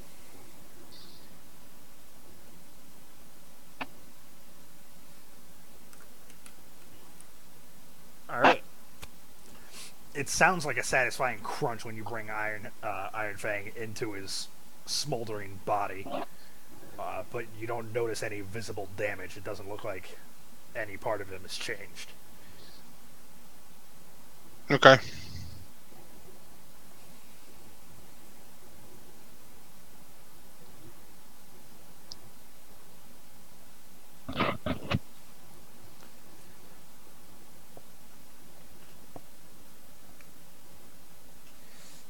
The hurricane will once again lash out towards.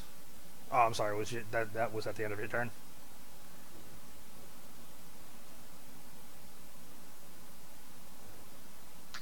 Yeah. Okay. So the hurricane will lash out towards Cade once again, twice. You said 14? 14.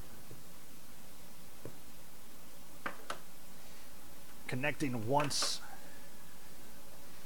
for 9 damage.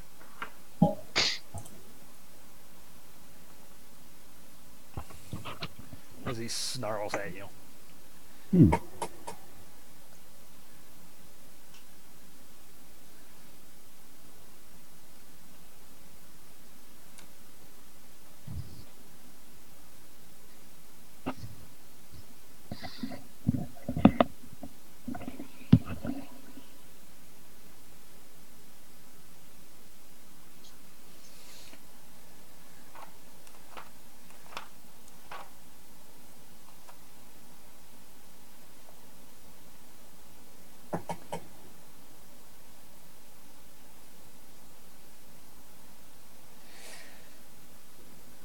The charred figure utters a couple words, and thin and wispy flames wrap around his body. He begins to shed light in a 10-foot radius. Ryan, the area nearby, gets immediately warmer.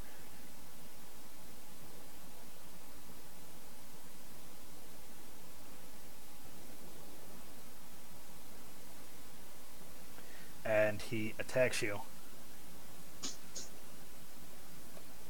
with the shield. Nope, missing. Oh, and he's not there, so just as No. well.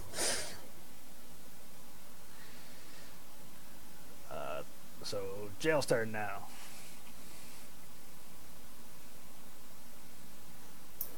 Did the priest get up? No, the priest got stabbed in the neck by Fulgrim. And he did. Okay, so now we just have. The hurricane and the flame wreath. And which one seems. I don't know. Is someone right next to the flame wreath? Someone's right next to each. Kate is in combat with the hurricane, which would be closest to you. About 10 feet away.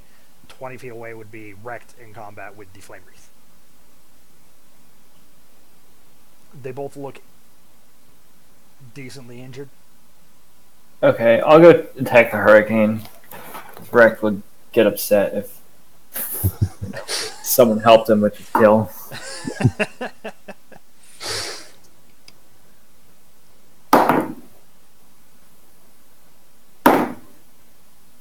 Does the 16 hit?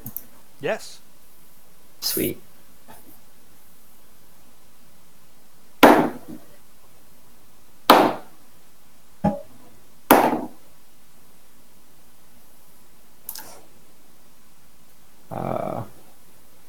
Actually, I'm going to use the. Can I use the Bardic Inspiration to deal additional damage? Sure.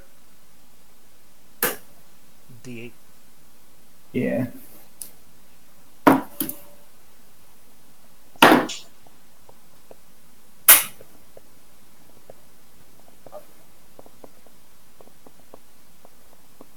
So 16 damage, and then strength save DC 13 to see if he gets knocked prone. 16 damage? Yep. You're actually doing pretty well in combat tonight, Dave. I'm kind of surprised. I'm not used to you succeeding on things. I know, it's weird when we have 5 characters dealing damage.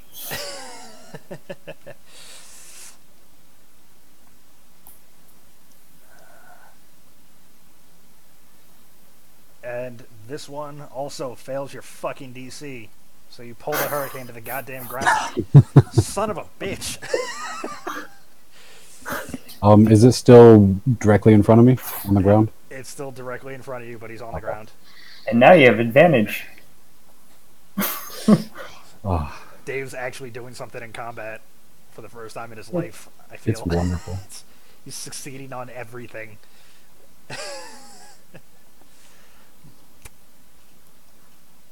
Alright, Baron strikes out towards the hurricane twice, connecting twice.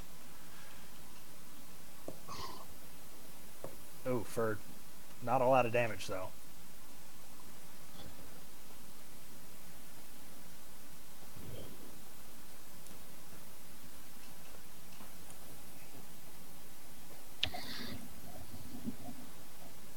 Might be the worst 7 I've ever written in my life.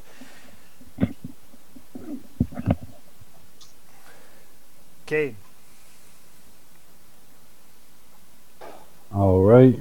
So it's right in front of me. I have advantage. Yep. Attacking. 21. Hit.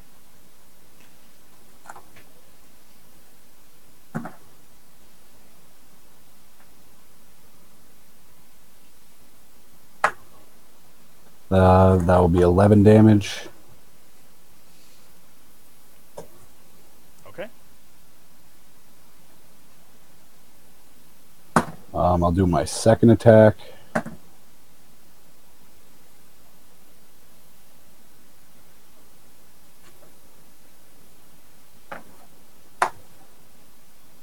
Does a 14 hit? No. Did you do advantage? I did. How worse for the wear does it look? Any indications that it's starting to wane? Yeah, he's pretty beat up at this point. What about bless? Did you use bless? I did use bless. I just had horrible rolls. Fuck it. I'll use a chi point. Do flurry of blows.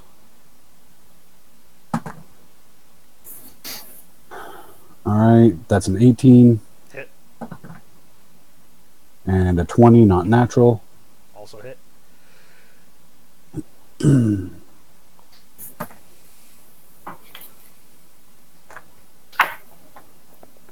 That'll be 8 damage and 11, 19 damage. 19 damage? Yep. Alright. You bring your claws crashing into his torso. He spits up blood in response, and you watch his eyes roll back in his head. Ooh.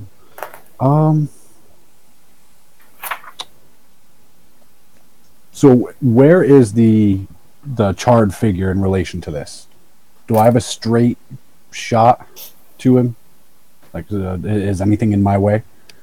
I mean, he's in combat with Wrecked, but there's not like an obstacle in your way now. So wrecked would not be in the way, direct line of sight or anything? Are you gonna throw a dart at him? No, I'm actually thinking about using the open hand technique to try to push him 15 feet into the charred figure. And since he's dead, I don't think he can make a strength save throw. He wouldn't have a throw, but he was prone, so you're gonna somehow like scoop him up in your open palm. I mean, that's the idea. I'm really kind of just playing with what I can do right now, so I wasn't sure if that was a viable option. I've let you play a bit with what Yeah. you can do. I don't see that one working so well for you. Okay, then I'm done. I came back to that, and that's a good look. You can only give us so much freedom. I mean, if you're able to give me a solid argument for how, let's talk about it. But I can't. Are we filming? Yes, at the moment. Okay. No, you can leave it. That'll bring us to Fulgrim. So there's only the Flame Wreath left.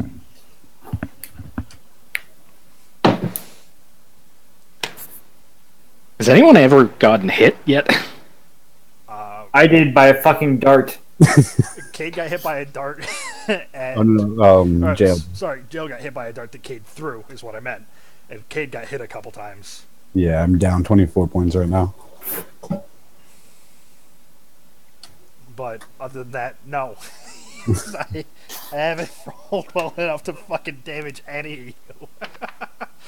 Davis succeeded on all of his attack rolls, and I failed on all of mine. What is this bizarro world we're in?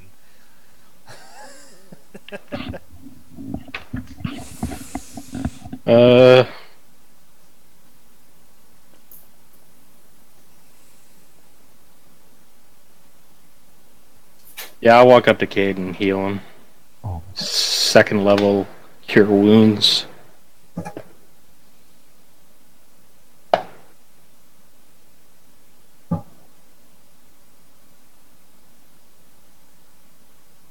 Get 18 points back. Sweet, thanks. Now I'm at almost full. And I'm done. Alright. That'll bring us to Ryan when he gets back. And he was away when I was describing Fire Shield, wasn't he? So I should probably go over that again. Oh, yeah.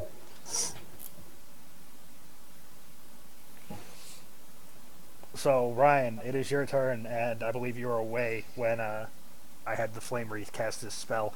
He's now wrapped in a shield of fire that's pulsing heat out.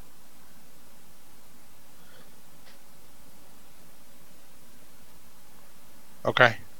Just so you know. So it's your turn. Is the fire emanating from him out, or is there a shield and then like a break? Let's see.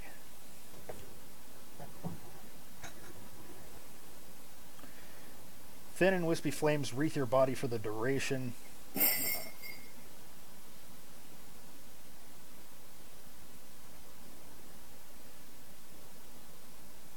So it sounds like it's just a shield just enveloping him of flame, but pulsing heat out. So I don't know what you mean by break. All right. So my question was, if he is in the center, is there a 10-foot shield? No, okay. So this is much more of a personal shield around him. Okay, He is emanating. fire is wrapping him. Yes, he is. Okay. He is emanating light in a 10-foot radius, which is near indiscernible as it's early day. Yeah. But there's no like. I get what you mean. There's no gap between him and the shield necessarily. No. Okay. It's just flames wrapping them around his skin and They're just spiraling around him. yes. Okay. And he is the only one alive? He is the only one alive now.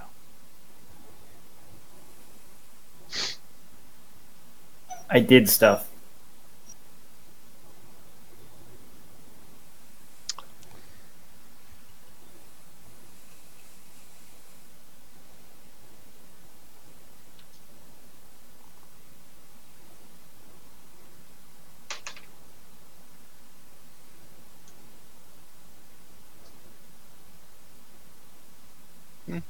Mm.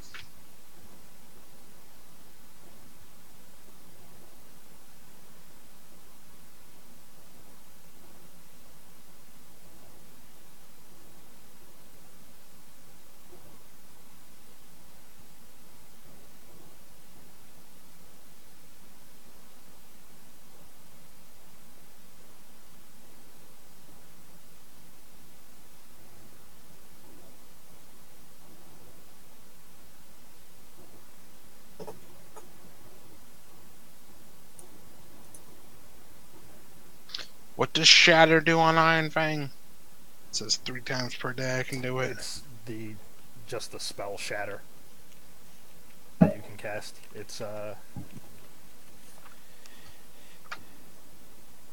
Hold on. No, I'll look it up. It's 275.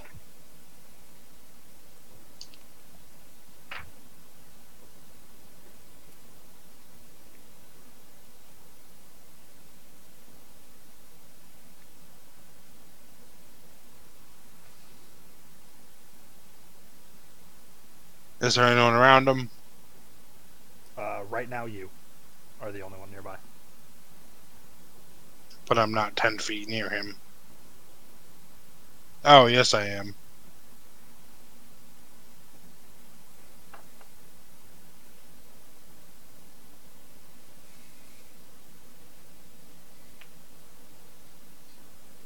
Alright, I'm going to take a 10-foot. I'm going to move.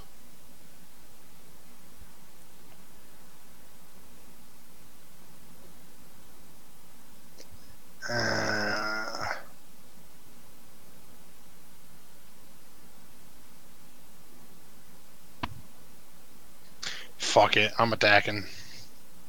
Okay.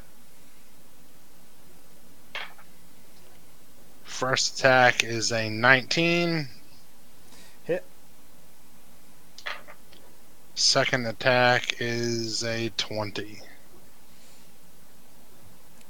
All right, they both hit.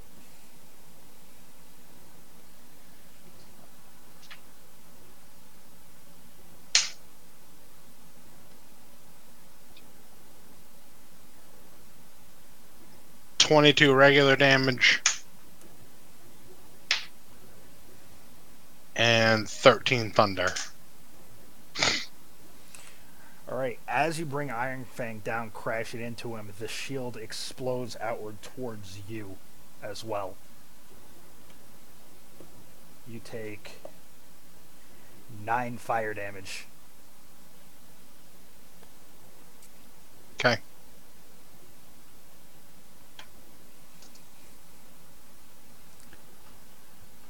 He gives a smirk at this exchange.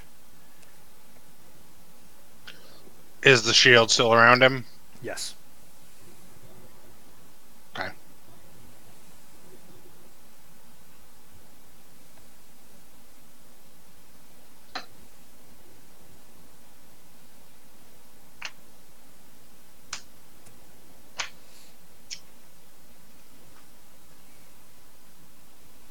Right, that's my turn. Okay.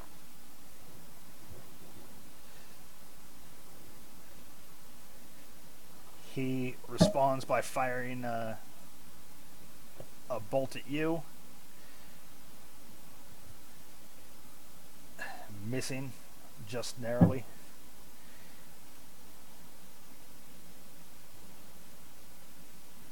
He curses under his breath. I got Dave dice tonight. Jail. Yes. It's your turn. We're going to go circle around him and then attack from behind.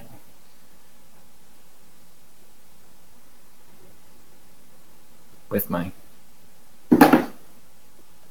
does a... Oh, wait. Does a 21 hit? Yes.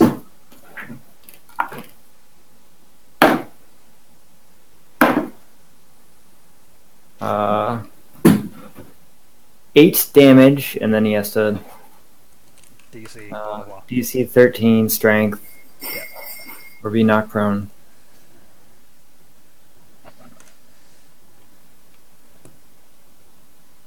He succeeds. Finally. Damn it! Well, Baron also moves forward, striking out twice at the figure, connecting once. You watch as his rapier pierces the charred figure's skin. oh, did I take any damage for attacking him? Oh, yeah. You took 15 damage. Damn! And Baron also took a damage. Sorry, Baron took 9. That's a huge bitch. As the shield just explodes every time it's come in contact with.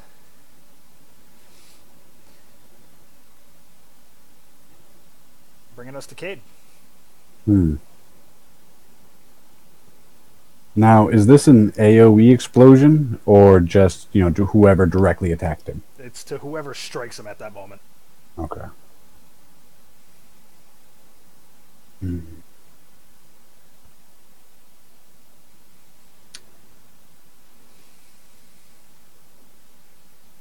Yeah, I'll move into a open side, and I'll attack him.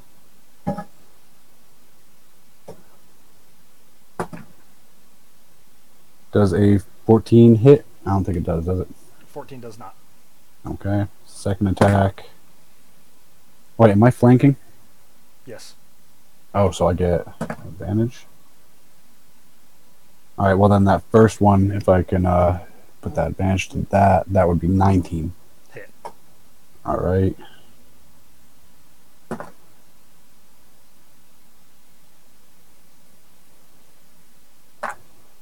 That'll be 6 damage.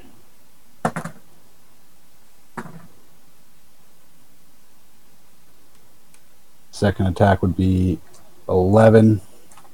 Misses. And I'm done. Alright. You take 4 damage as the shield erupts at you. Bringing us to Fulgrim. Ryan, are you fighting off hiccups, or... Okay. Either that, or you desperately have to take a shit. I couldn't tell. Maybe that too. Little A, little B. I'm going to Sacred Flame.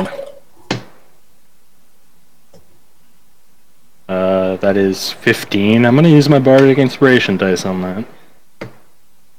Bring it up to 19. With a 19, it connects. It's 2d8. Ooh, 15. Alright. As the flash of holy light strikes and ripples through the charred figure. He slumps to the ground, unmoving. Good. So Yeah, you are. I was fighting off hiccups. Did not want to interrupt. I appreciate that. It looked like a bit of a struggle. So you're out of combat.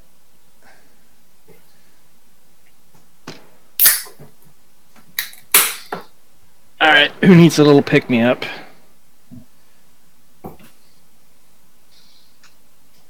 By that I mean heals. So how many rounds was that? 8 by my count. 8. Okay. I could use a heal, but it's temporary health that you'd be healing, so don't even bother. The fuck does that mean? Means your heals ain't shit. No, Well, I'm saying okay. that if he's replying in character. Oh no, I wasn't replying in character. In character, it'd be like, "Rawr." Is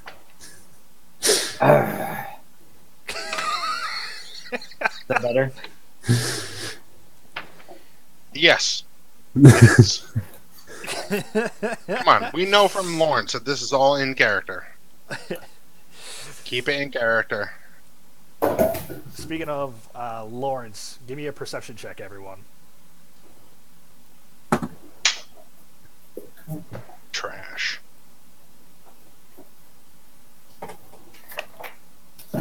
12.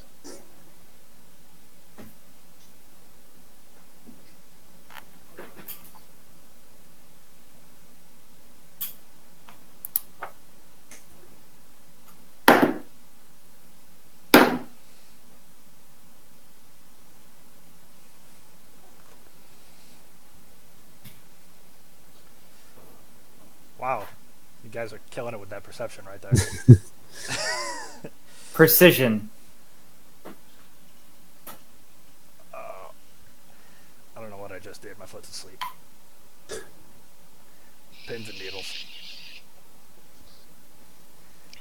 Alright. No matter, you all notice. You see two things happen. First is that Lawrence starts to, or Baron, rather, starts to loot the flamer-ass body. Which the first thing you notice is that it is still wrapped in the flame shield.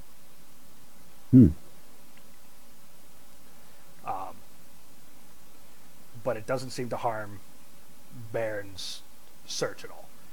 Just looks like the figure's still on fire. As such, he pulls out a scroll from one of his packs.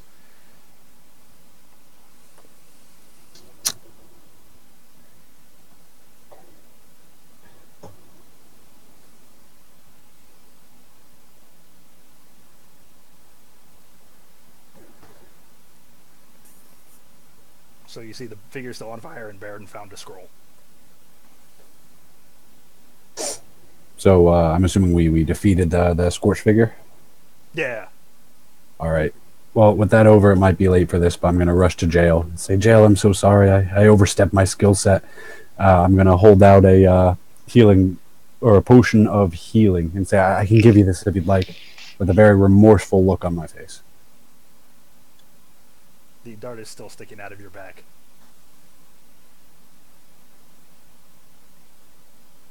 And you are muted. You are very muted right now.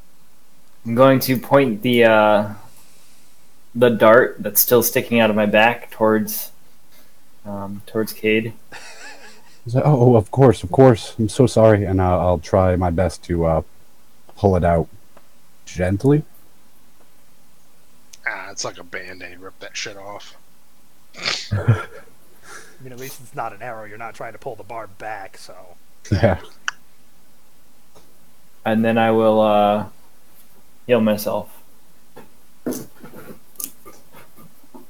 Aren't you in dire wolf form? I am. He gets health back per fucking circle or whatever the shit he is. I don't remember exactly what it is, but I remember him saying he could heal. Yeah, How I long can you stay in that? 3 hours. Okay. Oh, all right. Dave rolled the goddamn druid. Oh, I know I did. But you're not my circle, are you? Moon? I was Moon. Circle of the moon. Yeah. Oh, you are? Mm-hmm. I wasted 2 first level spells. Oh, my book just came apart. Oh, Rip! You made it this far!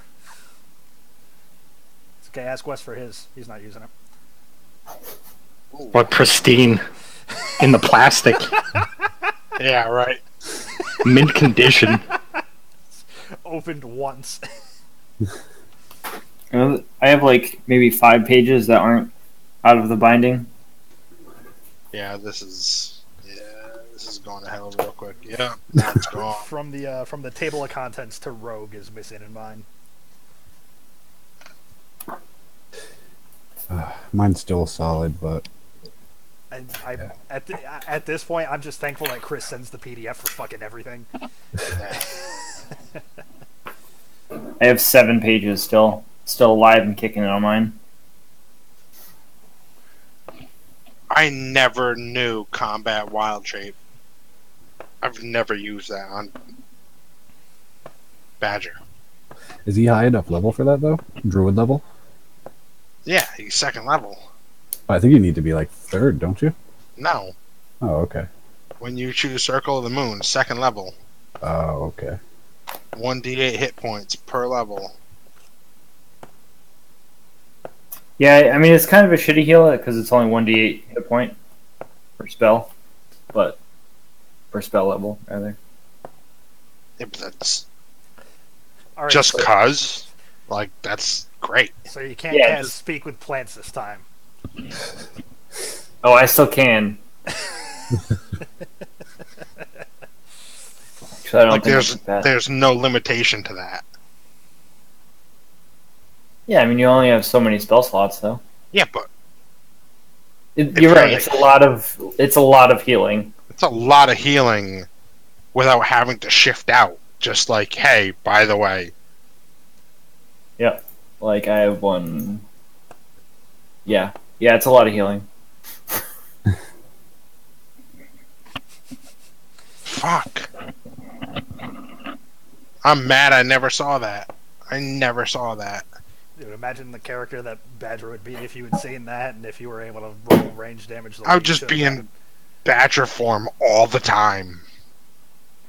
Yeah, but then, like Adam just said, you wouldn't be able to take advantage of the extra damage on attack to. the for range dex. attacks that you should have been rolling the entire time. And I'm assuming you have like a 20 dex, so that was like 5 damage that you've been missing on every arrow. Yeah, it's 19 decks. We're not going to talk about that, Dave. We're going to make Ryan really sad. No, it doesn't matter. Even with that, Badger fucking hangs. He's like top damage dealer.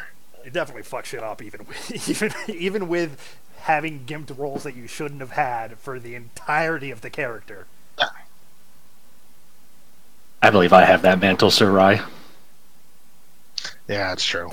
I'm sorry. All right, well, Second top. second top, but one of us Second isn't top.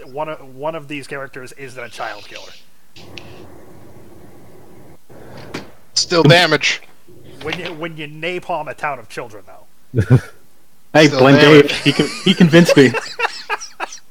that's true.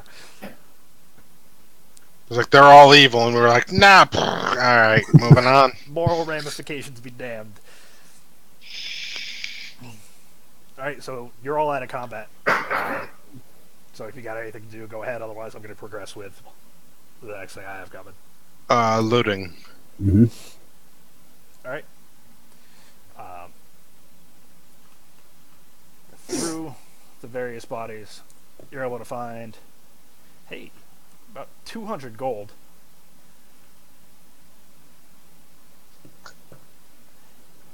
And 30 platinum pieces. Dave do the math. 6 and 4. Yes. 6 platinum, 40 gold. He said.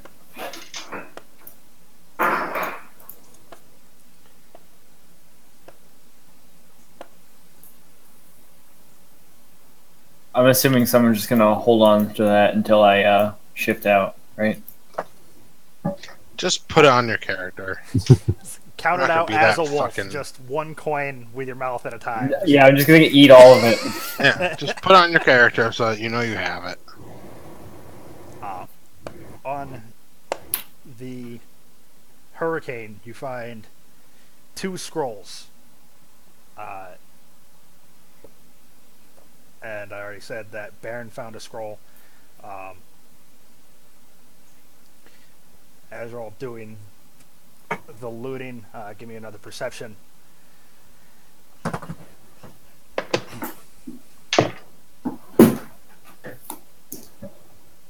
Okay, a non-shitty perception roll. First for the session. Is it smell based? No, sight.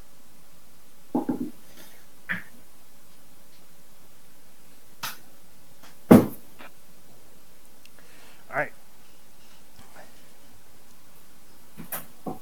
So, all of you hear this happen, but Cade and Fulgrim, you notice that Baron has unfurled the scroll, and as soon as he does, his eyes gloss over, and he begins to read. Does anyone speak Ignan? I believe I... Nope, Darren.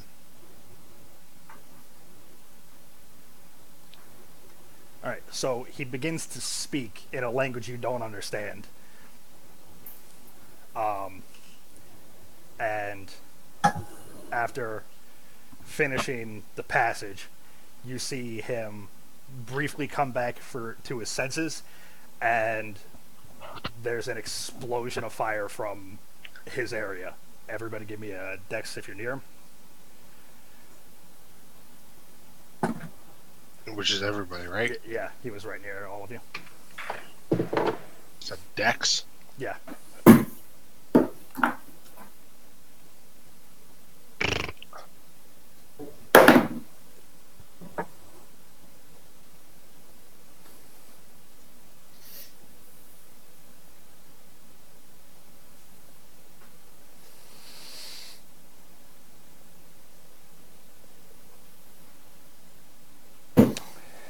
Okay.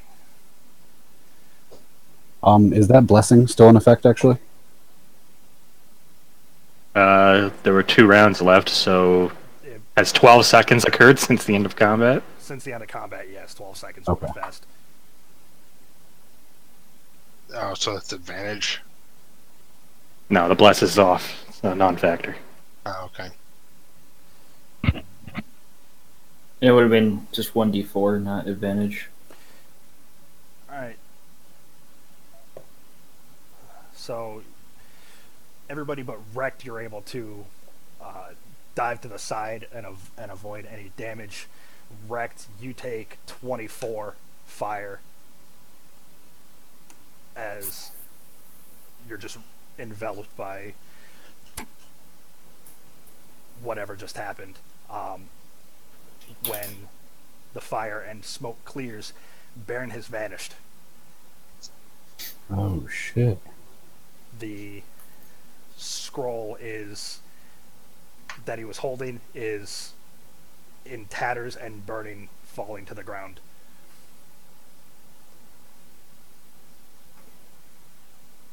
Looks like we're going to the fire spire instead of the wind spire.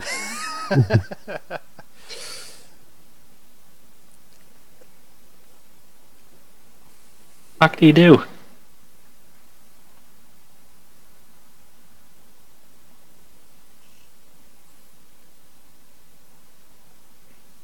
So who picked up the 2 scrolls from the hurricane? Ryan Ryan mentioned looting specifically, so I'd say Rect found him.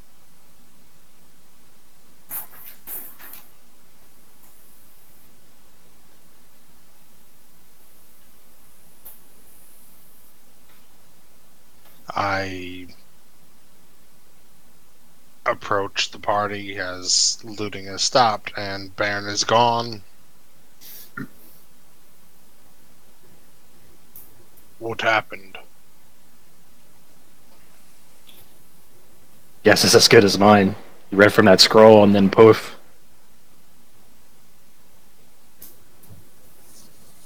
To the fire, then? I mean, do we even know where it is? I'm gonna nod, and then I'm gonna try to find the sense of the fire wraith from whence he came. You know where fire is.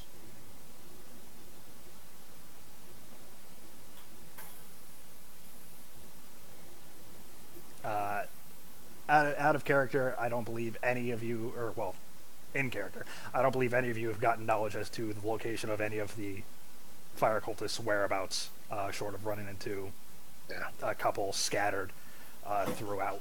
Out of character, this is my way because I know that Lawrence is gone until about mid-August. So this is my way of taking Baron out so that you guys can keep playing. If you want to go about the fire, that's fine. But this is my, like, Wes triggered the trap and is in a different location. This is my move for that, for him. No, I knew that, and I also knew that we don't know where the fire is, so. Yeah, I was just trying to think, our characters would go and try to find him. Try and find Baron, correct. I know, I'm just not that you didn't know, but just so you know. Yeah, I'm gonna. When you ask that question, I'll just shake my head no. Well, these are their enemies. We could probably just go inside and find some more information. I give Falgrim a hearty nod. Yes. We continue.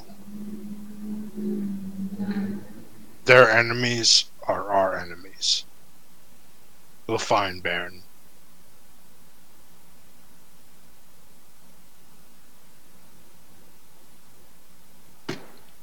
Alright, quickly to the spire then.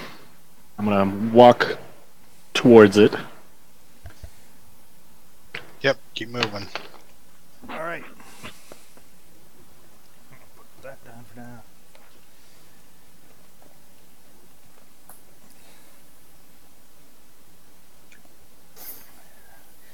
So, Feathergale Spire rises from a pillar of rock high in the air, tallest point for miles.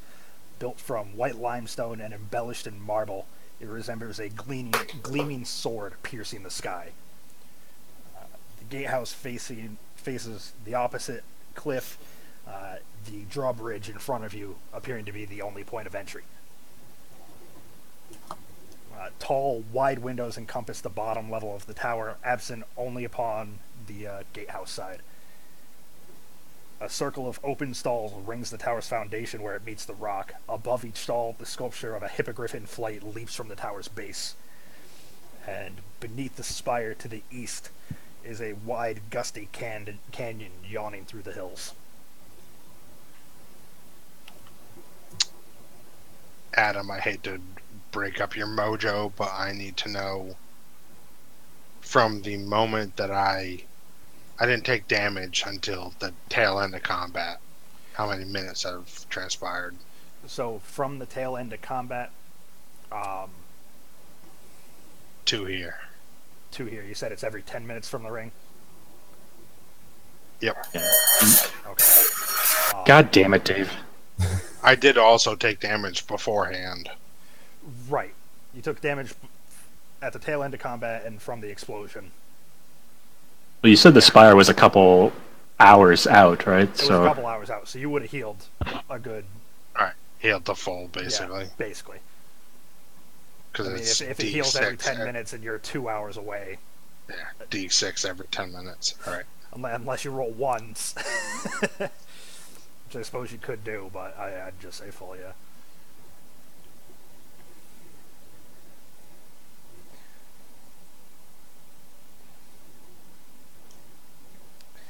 So there is a steep trail leading down to the drawbridge,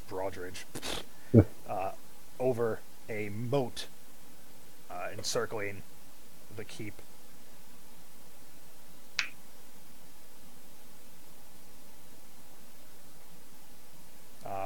Perception, everyone.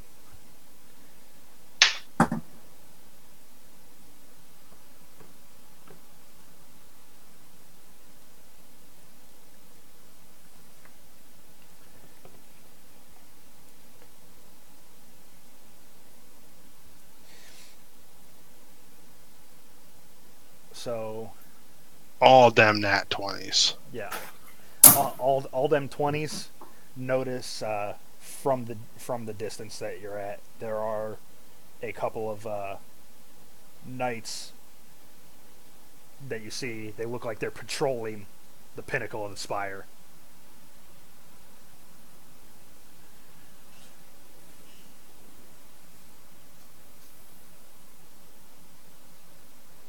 Can I go into the move ahead and go into the woods? Like, are we following a path, or are we just going through the woods? You're coming down a valley, and there's a steep path leading to the drawbridge itself. Ah, fuck. So you're kind of passing through a bit of a canyon, per se. The pinnacle of it. So, I mean, he could, but you got to get up there first. Yeah, never mind. I wanted to flank him, but wouldn't be like a raptor, because I watched Jurassic Park the other day, the original one. Yeah. Here he's like aiming at the one, and then all of a sudden he sees the other one, and he's like, "You smart." It is also worth noting that the drawbridge is up. Oh, so we can't even cross. You can't.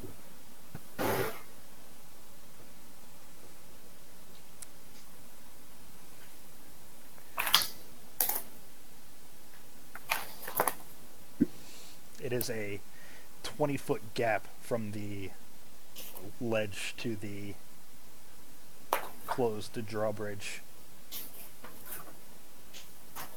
But it is a several 100-foot drop to the bottom of the canyon.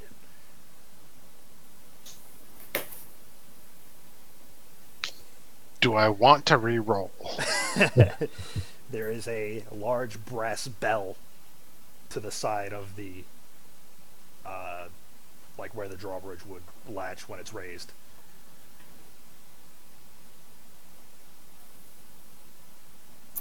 I lied. I can't either. I don't have fly speed yet. What's holding the drawbridge up? Like, I imagine a chain and pulley system going into the marble. Yeah, basically harnessed into the keep itself. So it's You just said there's a large brass bell? yeah. And I can see it, Yes. and it's right by the pulley system? Yeah. Alright, I'm gonna knock an arrow to my longbow and aim for the bell.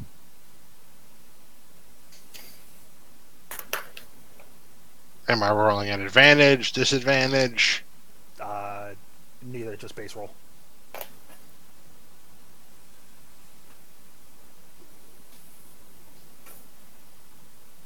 How long does Bairn's 10 minutes, luck? so it would have been gone. Alright, so it's gone. 15? 15 hits. Alright, so I shoot an arrow at the brass bell. Alright.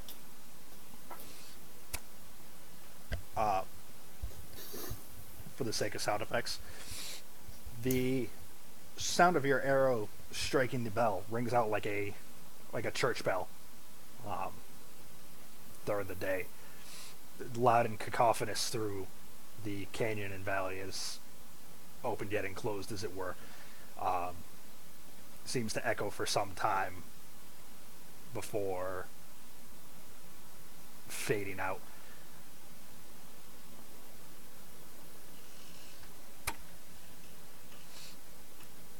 Um, you hear a female voice call out in response. Why not? I'm feeling feisty. I love a good challenge. And the drawbridge begins to lower.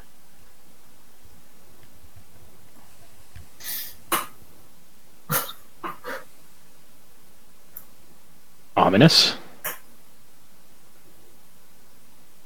I changed to Iron Fang and Shield. So, are we right in front of where that drawbridge would land? I'd say so, yeah. Have we officially been seen, or are they just aware of our general presence?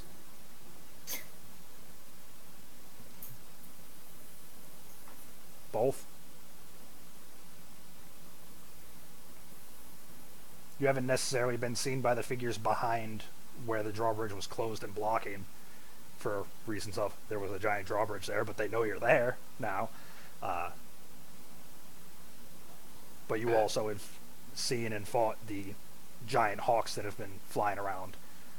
So, little A, little B.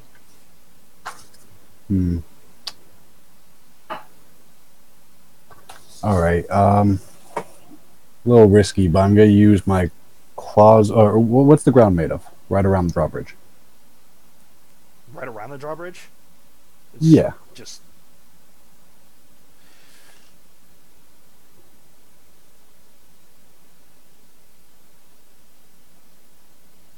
It's a dirt trail. All right. I am going to use my claws of the Umber Hulk and dig myself down 5 feet or so. I'm only 3 feet tall, so yeah, I'm going to go down there and ready an action in the hopes of a surprise attack if they don't see me when they come out.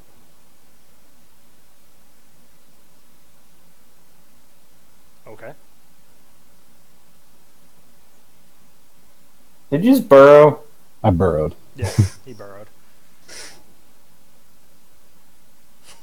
he went zergling. I was actually kind of thinking those spiders that have like the giant rock on top of them, and when people come by, it like lifts up and they like grab them and like bring them down to their hole. If you've ever seen eight-legged freaks, you know what I'm talking about. I've seen clips of the spider itself, so. Mm-hmm. Alright, so Ryan, Mike just burrowed.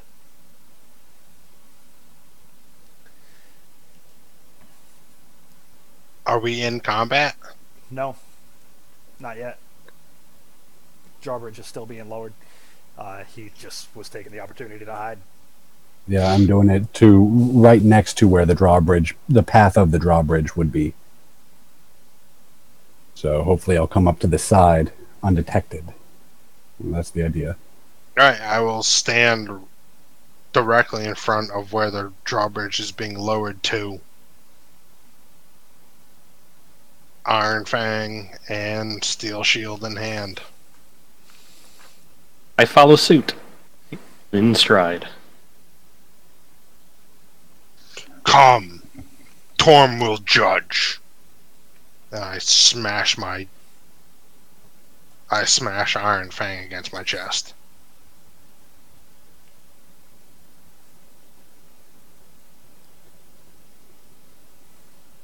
Alright, as the drawbridge lowers, you can see 4 scale armored figures at the end.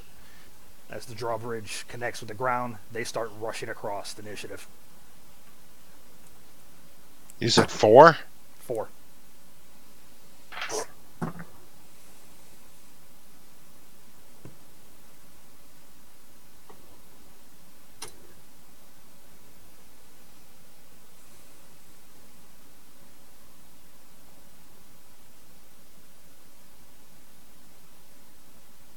I miss having advantage on initiative. I loved being Jackson Badger, where it's like +5. Did you ever take improved initiative on Jax? Or did you not have to worry about that? No, I didn't have to.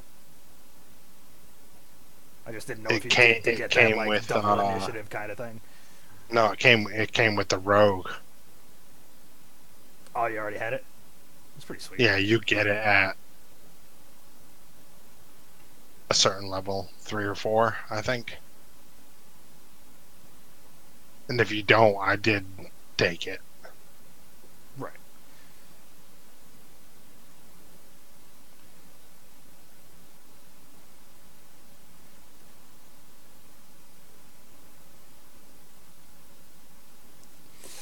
All right.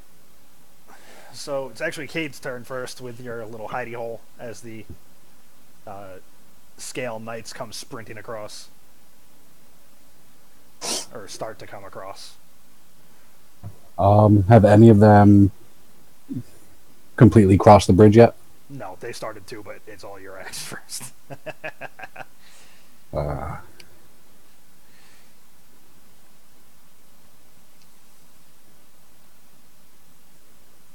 can I tell if I've been spotted or not? I mean, I'm not really actively looking at them, so I don't know how I You're would. a 3-foot character in a 5-foot hole. Mhm.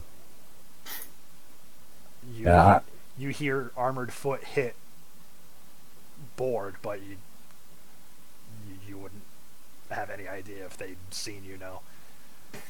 Or Yeah, spotted that there was a hole next to the drawbridge. You should totally poke your head out. You see me? No? Okay. It's like whack-a-mole. I'm going to do my best to stay hidden, and I'll ready a attack. Alright, just for when they cross? First one you can see, or... Yeah, as soon as they're within striking distance of my hole, I intend to leap out and attack. Within striking distance of my hole, he says. Yeah, I could have phrased that a little better. Perfect.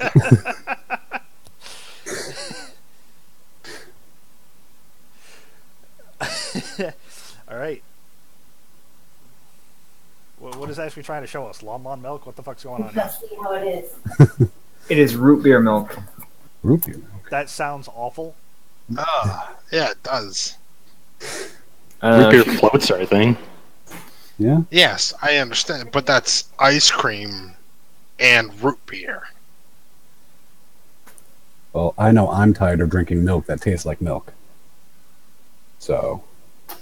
What about soy milk or oat milk or almond milk or... I don't have much of a purpose for milk outside of things. Like, anything I have milk with is like an accompaniment. I'll have a peanut butter and jelly with milk. Or like Oreos with milk. Or like cereal. So I don't have just milk. Fuck that. Yep. Total agreement.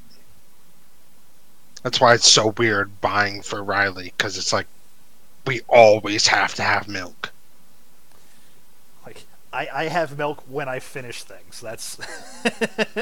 Yeah, but don't you just buy things and then you have a milk factory in the house, right?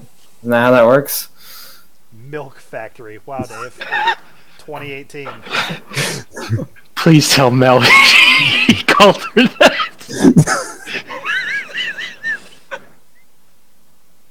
What the fuck, Dave? If I told her that, I could never have Dave over. Anyways, moving on. Did you say that within range of Ashley? Was she standing right next to you when you said milk factory? Yeah, but she didn't know what the fuck it meant. She just hears milk factory and she's like, yeah, it'd be a great idea, and moves on. Dave's getting upgraded to the Dominator as punishment. Well, I just hope that, our significant others never watch our streams. What? You heard that. And now she's backtracking through all of it. Yep. Dave's going to be taken out of the D&D group. We've said too much. All right. That'll bring us to Fulgrim. I am going to step onto the lip of the drawbridge and ready a shove. Okay. You throwing me off? No, when they come to us, I'm gonna fucking Sparta some dude off this thing. I try to make the combat difficult, and then it just, like, I roll poorly, or you Sparta someone 400 feet off the fucking drawbridge. I'm like, I should try killing them. Oh, that didn't work. Alright, so, ready to action to Sparta. Jail. How many are there? 4. One of them's this, like, woman, and then 3 soldiers. You do not see the woman. Okay. So, hypothetically, 5. I will stand next to... Who's that? That was your name. I'm looking. I'm looking. Stand next to Falgrim. And growl. And ready in action to attack.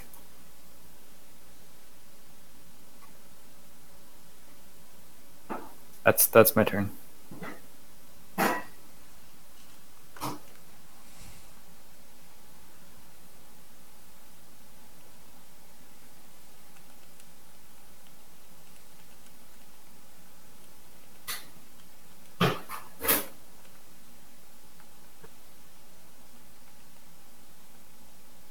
Alright, who's after Dave? You are. Ah.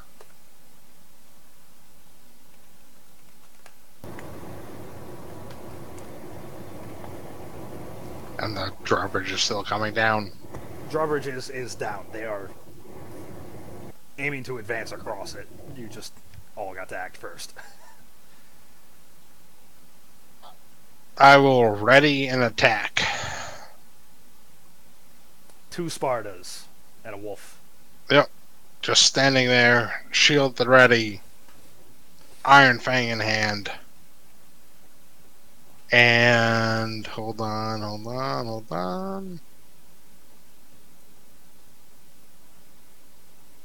No, I'm good.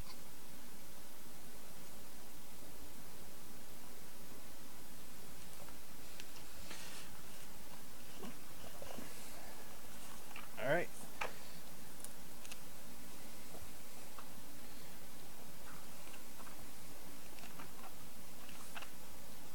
Approximately how long's it been since I transformed? About 2 hours.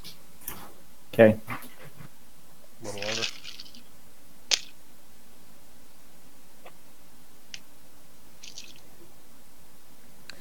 Alright, so the knights charge forward, and as they do, so 2 approach the 2 of you, Recht and Fulgrim.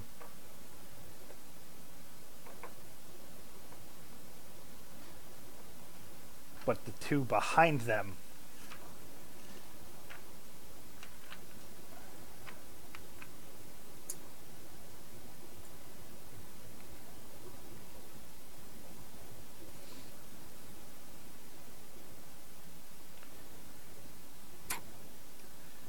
spread their arms out and take to the air, swooping in behind. So you can take your readied actions as the 2 approach you. Alright, make a strength check.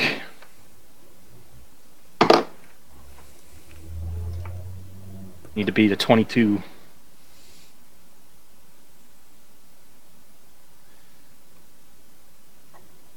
22. Mm. Nope. Alright, I'm gonna one arm baseball swing my shield and shove him off, aiming him towards the edge of the drawbridge.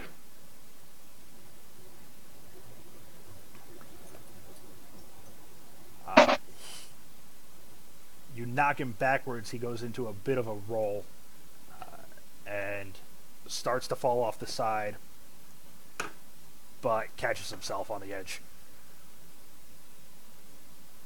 Ryan, yours?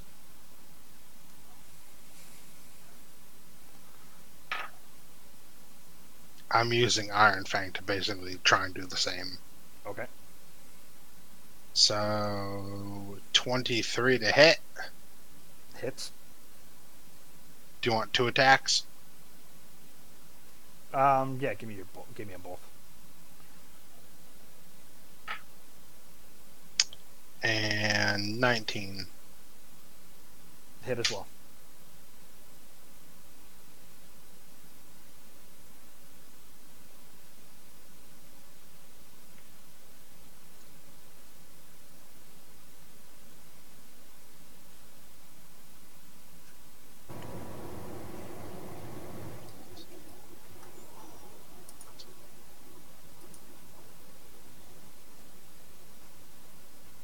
$18 regular. And 14 thunder as I try and knock him off.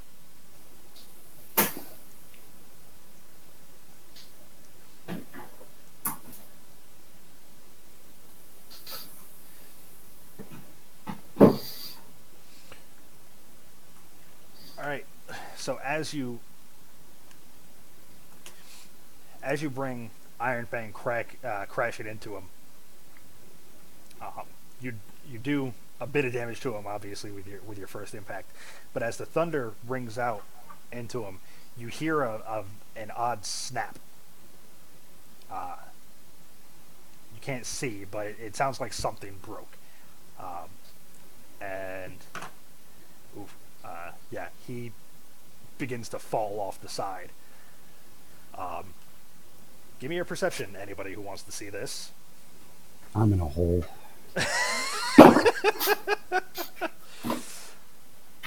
I want to see it. 21.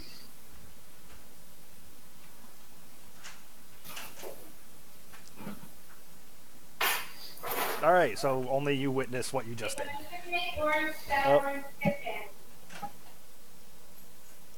Oh, What do Dave's you getting got? yelled at. You got a sleepy one? Oh, yeah, you do. Oh. Look at this. It's Come pitch black. forward out of the darkness.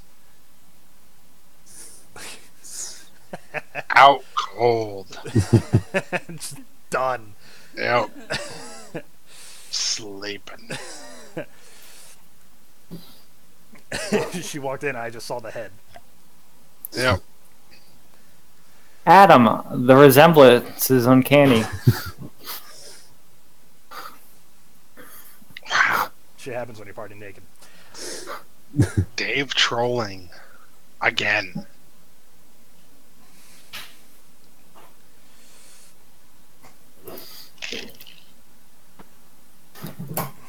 It's alright, just if I ever drink again, wait till next time, because I'll be Dave drunk. Did you guys see last time I got drunk, where Lawrence like fucking had to carry me home, and I was throwing up all over my house? I did not. No. He was like trying to congratulate me for getting engaged, and just like kept ordering beers and shots of JMO. And you know, I don't remember the walk home at all. I lost my phone, like just throwing up everywhere, and then like got me into the shower and like Turned it on and left you for the night.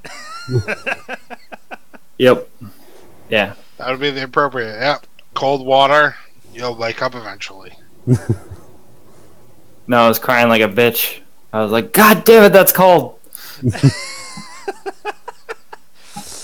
And then Ashley was like, are you excited to marry me? And I was like, yes.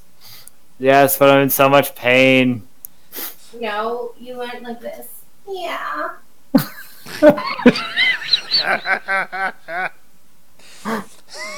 I like Ashley. We need to do glad. more things, you and I. I agree. Speaking of which, I've started trying to do game nights on Tuesdays if you're available ever. No one's gonna come. No one wants.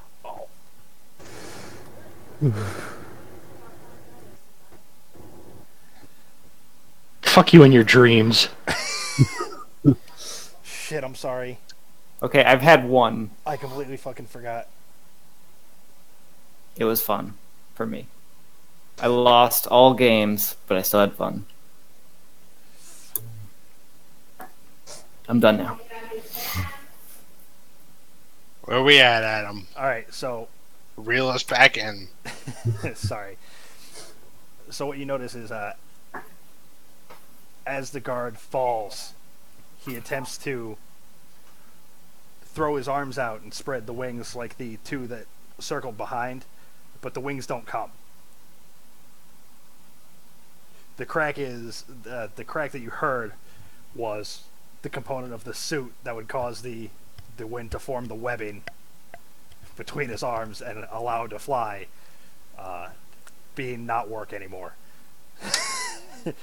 So you watch a guard throw his arms out, nothing happen, and then proceed to just scream and flail until he's out of your sight.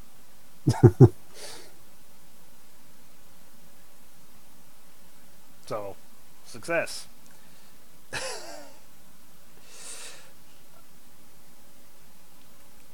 The two that circled around will attack you both. Do they trigger my ready to action? They can trigger your ready to action, yes. The one next to Wrecked. And mine? Yes, both your ready to actions. Alright. And they're within 5 feet of another person? A teammate, And sure, yes. Sweet. I rolled the same thing. Motherfucker. I got a 12. Miss. So you say they're flying. How high up are they? No, they just swooped around. They're back on the ground. Okay. They just, while the two approached, they circled around with their wings. All right. I leap out of the hole. Are they surprised? Do I get advantage?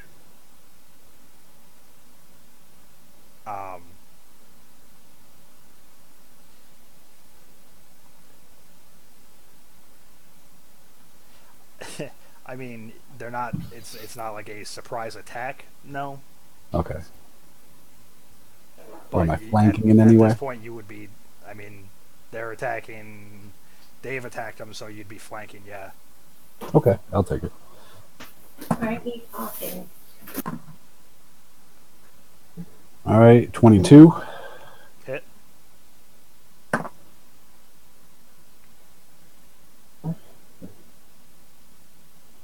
That's going to be 12 damage.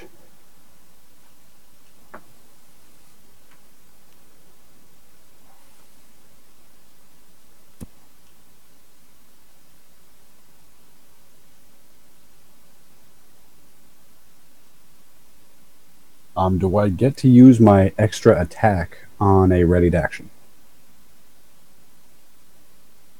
On a readied, yeah, because well, with a readied action, you're waiting until your turn can take place. No. That was my interpretation, but I wasn't sure. So your turn would come into play when the readied action can take effect. Fair enough. I'll do my second attack. That's a 20, not natural.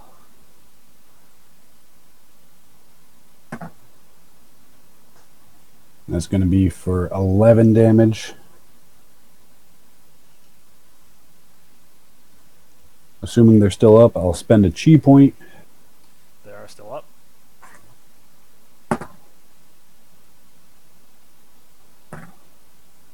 Does a 15 hit? No. Okay. 20, not natural. Hit. 8 more damage. And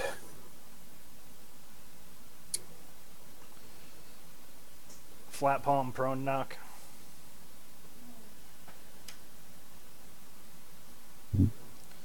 yeah, I'll try to knock him prone. Wrapping D&D up. I would try to hit him I'll off, wash him but up close wait. first, so we can put him on the fan. They'll be dry for tomorrow.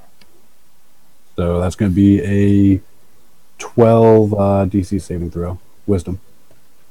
To not get prone, they succeed. And I'm done.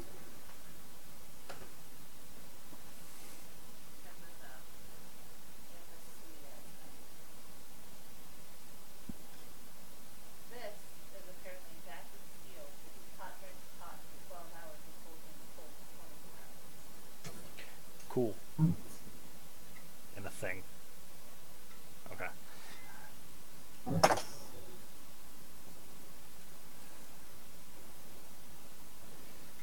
Alright, so the two knights strike out. First one missing Fulgrim, but the second one connected with Wrecked.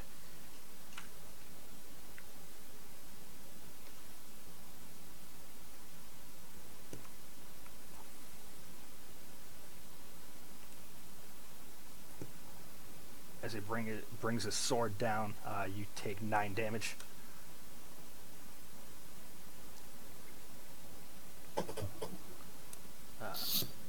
Second strike missing.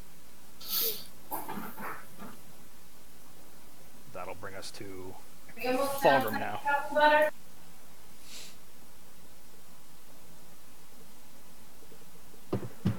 I'm just gonna take the swing at him.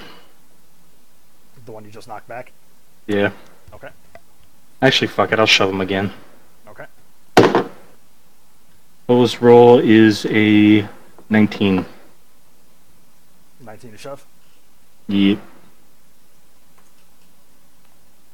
Alright, you successfully shove him. Alright, goes 5 feet back. Hopefully off this time. He falls off, but in a similar act to what you've seen before, he spreads his arms and catches the air with his wings. Oh, I thought he just caught onto his feet. Didn't hear that part. Alright. No, well, fuck me then. This is when you push him off, so he falls, spreads his arms, and takes to the air. Oh, so they all can do it. Alright. So he falls, but swoops back around onto land.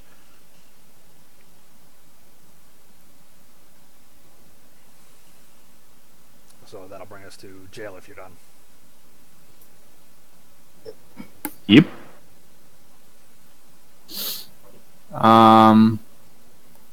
If there's any that are within, I'll just attack the closest one because I assume it's within 5 feet of another person. Yeah. Right? Nat 20. So a 23, 22. Hits.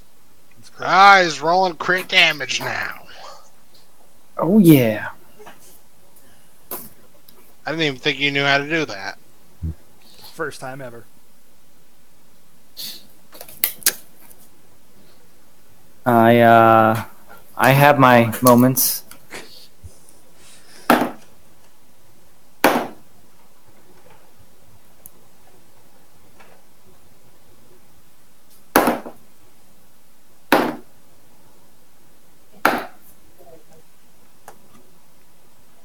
So that's 19, and he has to Succeed, no 12.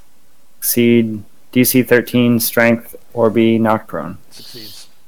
Oh, not good. Damn it. Not good. But 19 damage. Pretty good. Alright. Wrecked.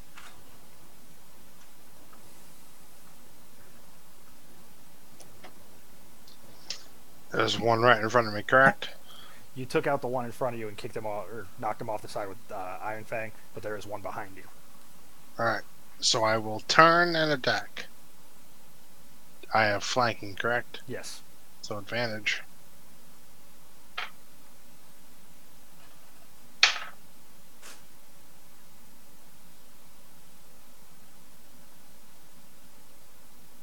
First attack is an 18. Hit.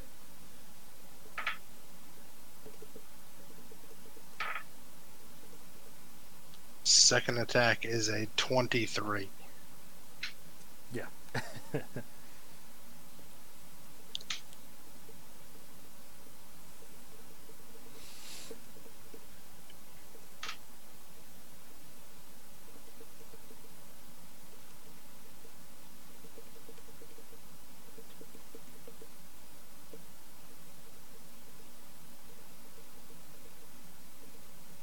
28 regular. Jesus Christ. And... Oh no!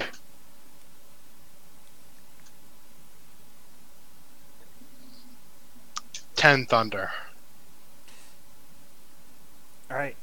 As you bring Iron Fang crashing into him, you hear a familiar snap, but there's several snaps, most of them sounding like broken bone, as the figure that you just attacked crumples under your blow.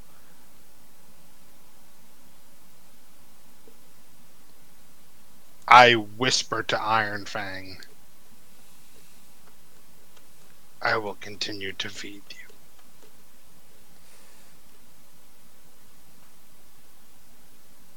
There's a feeling of just pure delight. I roar. Which will bring us to Cade. The guy that you just surprise attacked is a blob, kind of. But he's still alive? No, he's... Oh, No. just dead. Fully dead. What's the closest enemy to me? There's two more that are right next to you. One is in combat with Jail, and one is the one that Fulgrim hit that swooped back around. Okay. Two next to me. Are they flanking me? No, Okay. Am I flanking any of them? you could be. All right. If I'd like to attack whichever one I'd be flanking. It's the one in combat with Jail. Go ahead. All right. 19. Hit. It's gonna be 9 damage. Second attack.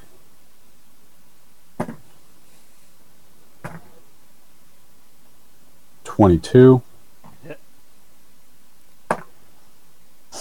for 7 damage. All right. And yeah, I'm done. All right. Your claws take bites out of his side. He seems to be bleeding a bit profusely, but he's still on his feet.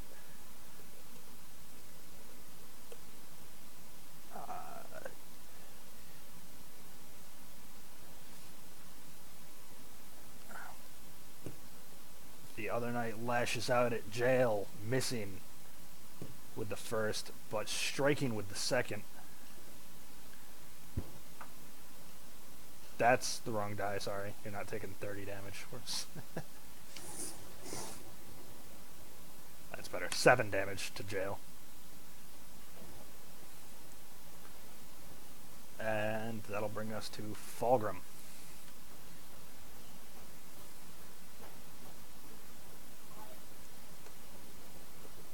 Alright, Fulgrim Smash. 19. Hit.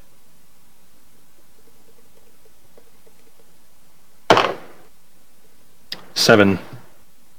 7 damage. Mm-hmm.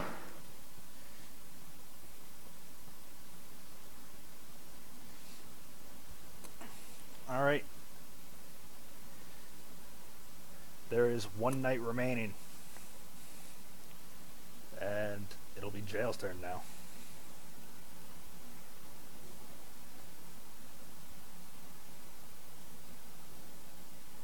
I'm gonna go bite him.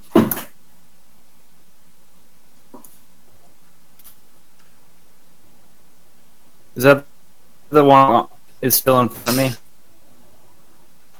It's not, but it's a 5-foot step to get in combat with this one. Can I give flanking to someone else by moving around him? Sure. Okay, I'll move around him to give someone else flanking.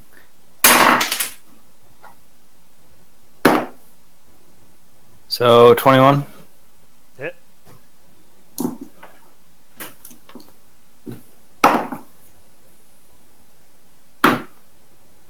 13 damage.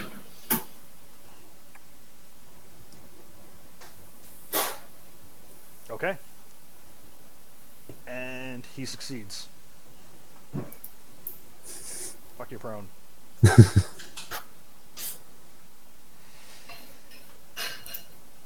Bringing us to wrecked.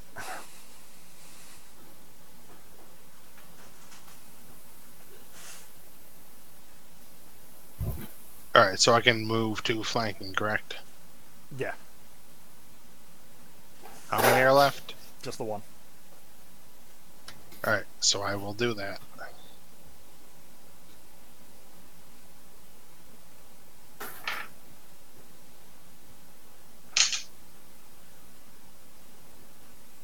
$27 Hit.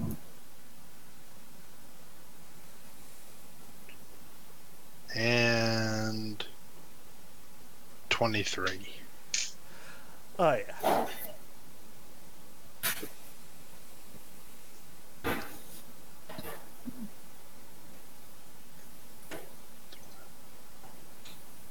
David, the orange chicken in here. 25 regular Oh, Jesus Christ. and 3 thunder. A 2 and a 1. A 2 and a 1, and you dealt 25 and 3. I think that was for the 3. Oh. Yeah. I'm like, holy shit, 25. I knew Iron Fang was powerful, but I'm gonna have to throw fucking ridiculous guys at you. Yeah, okay. The final night drops. The drawbridge is lowered. The female voice who called out for the challenge, nowhere to be found. The spire looms ahead of you. And that's where we'll call it. Nice session.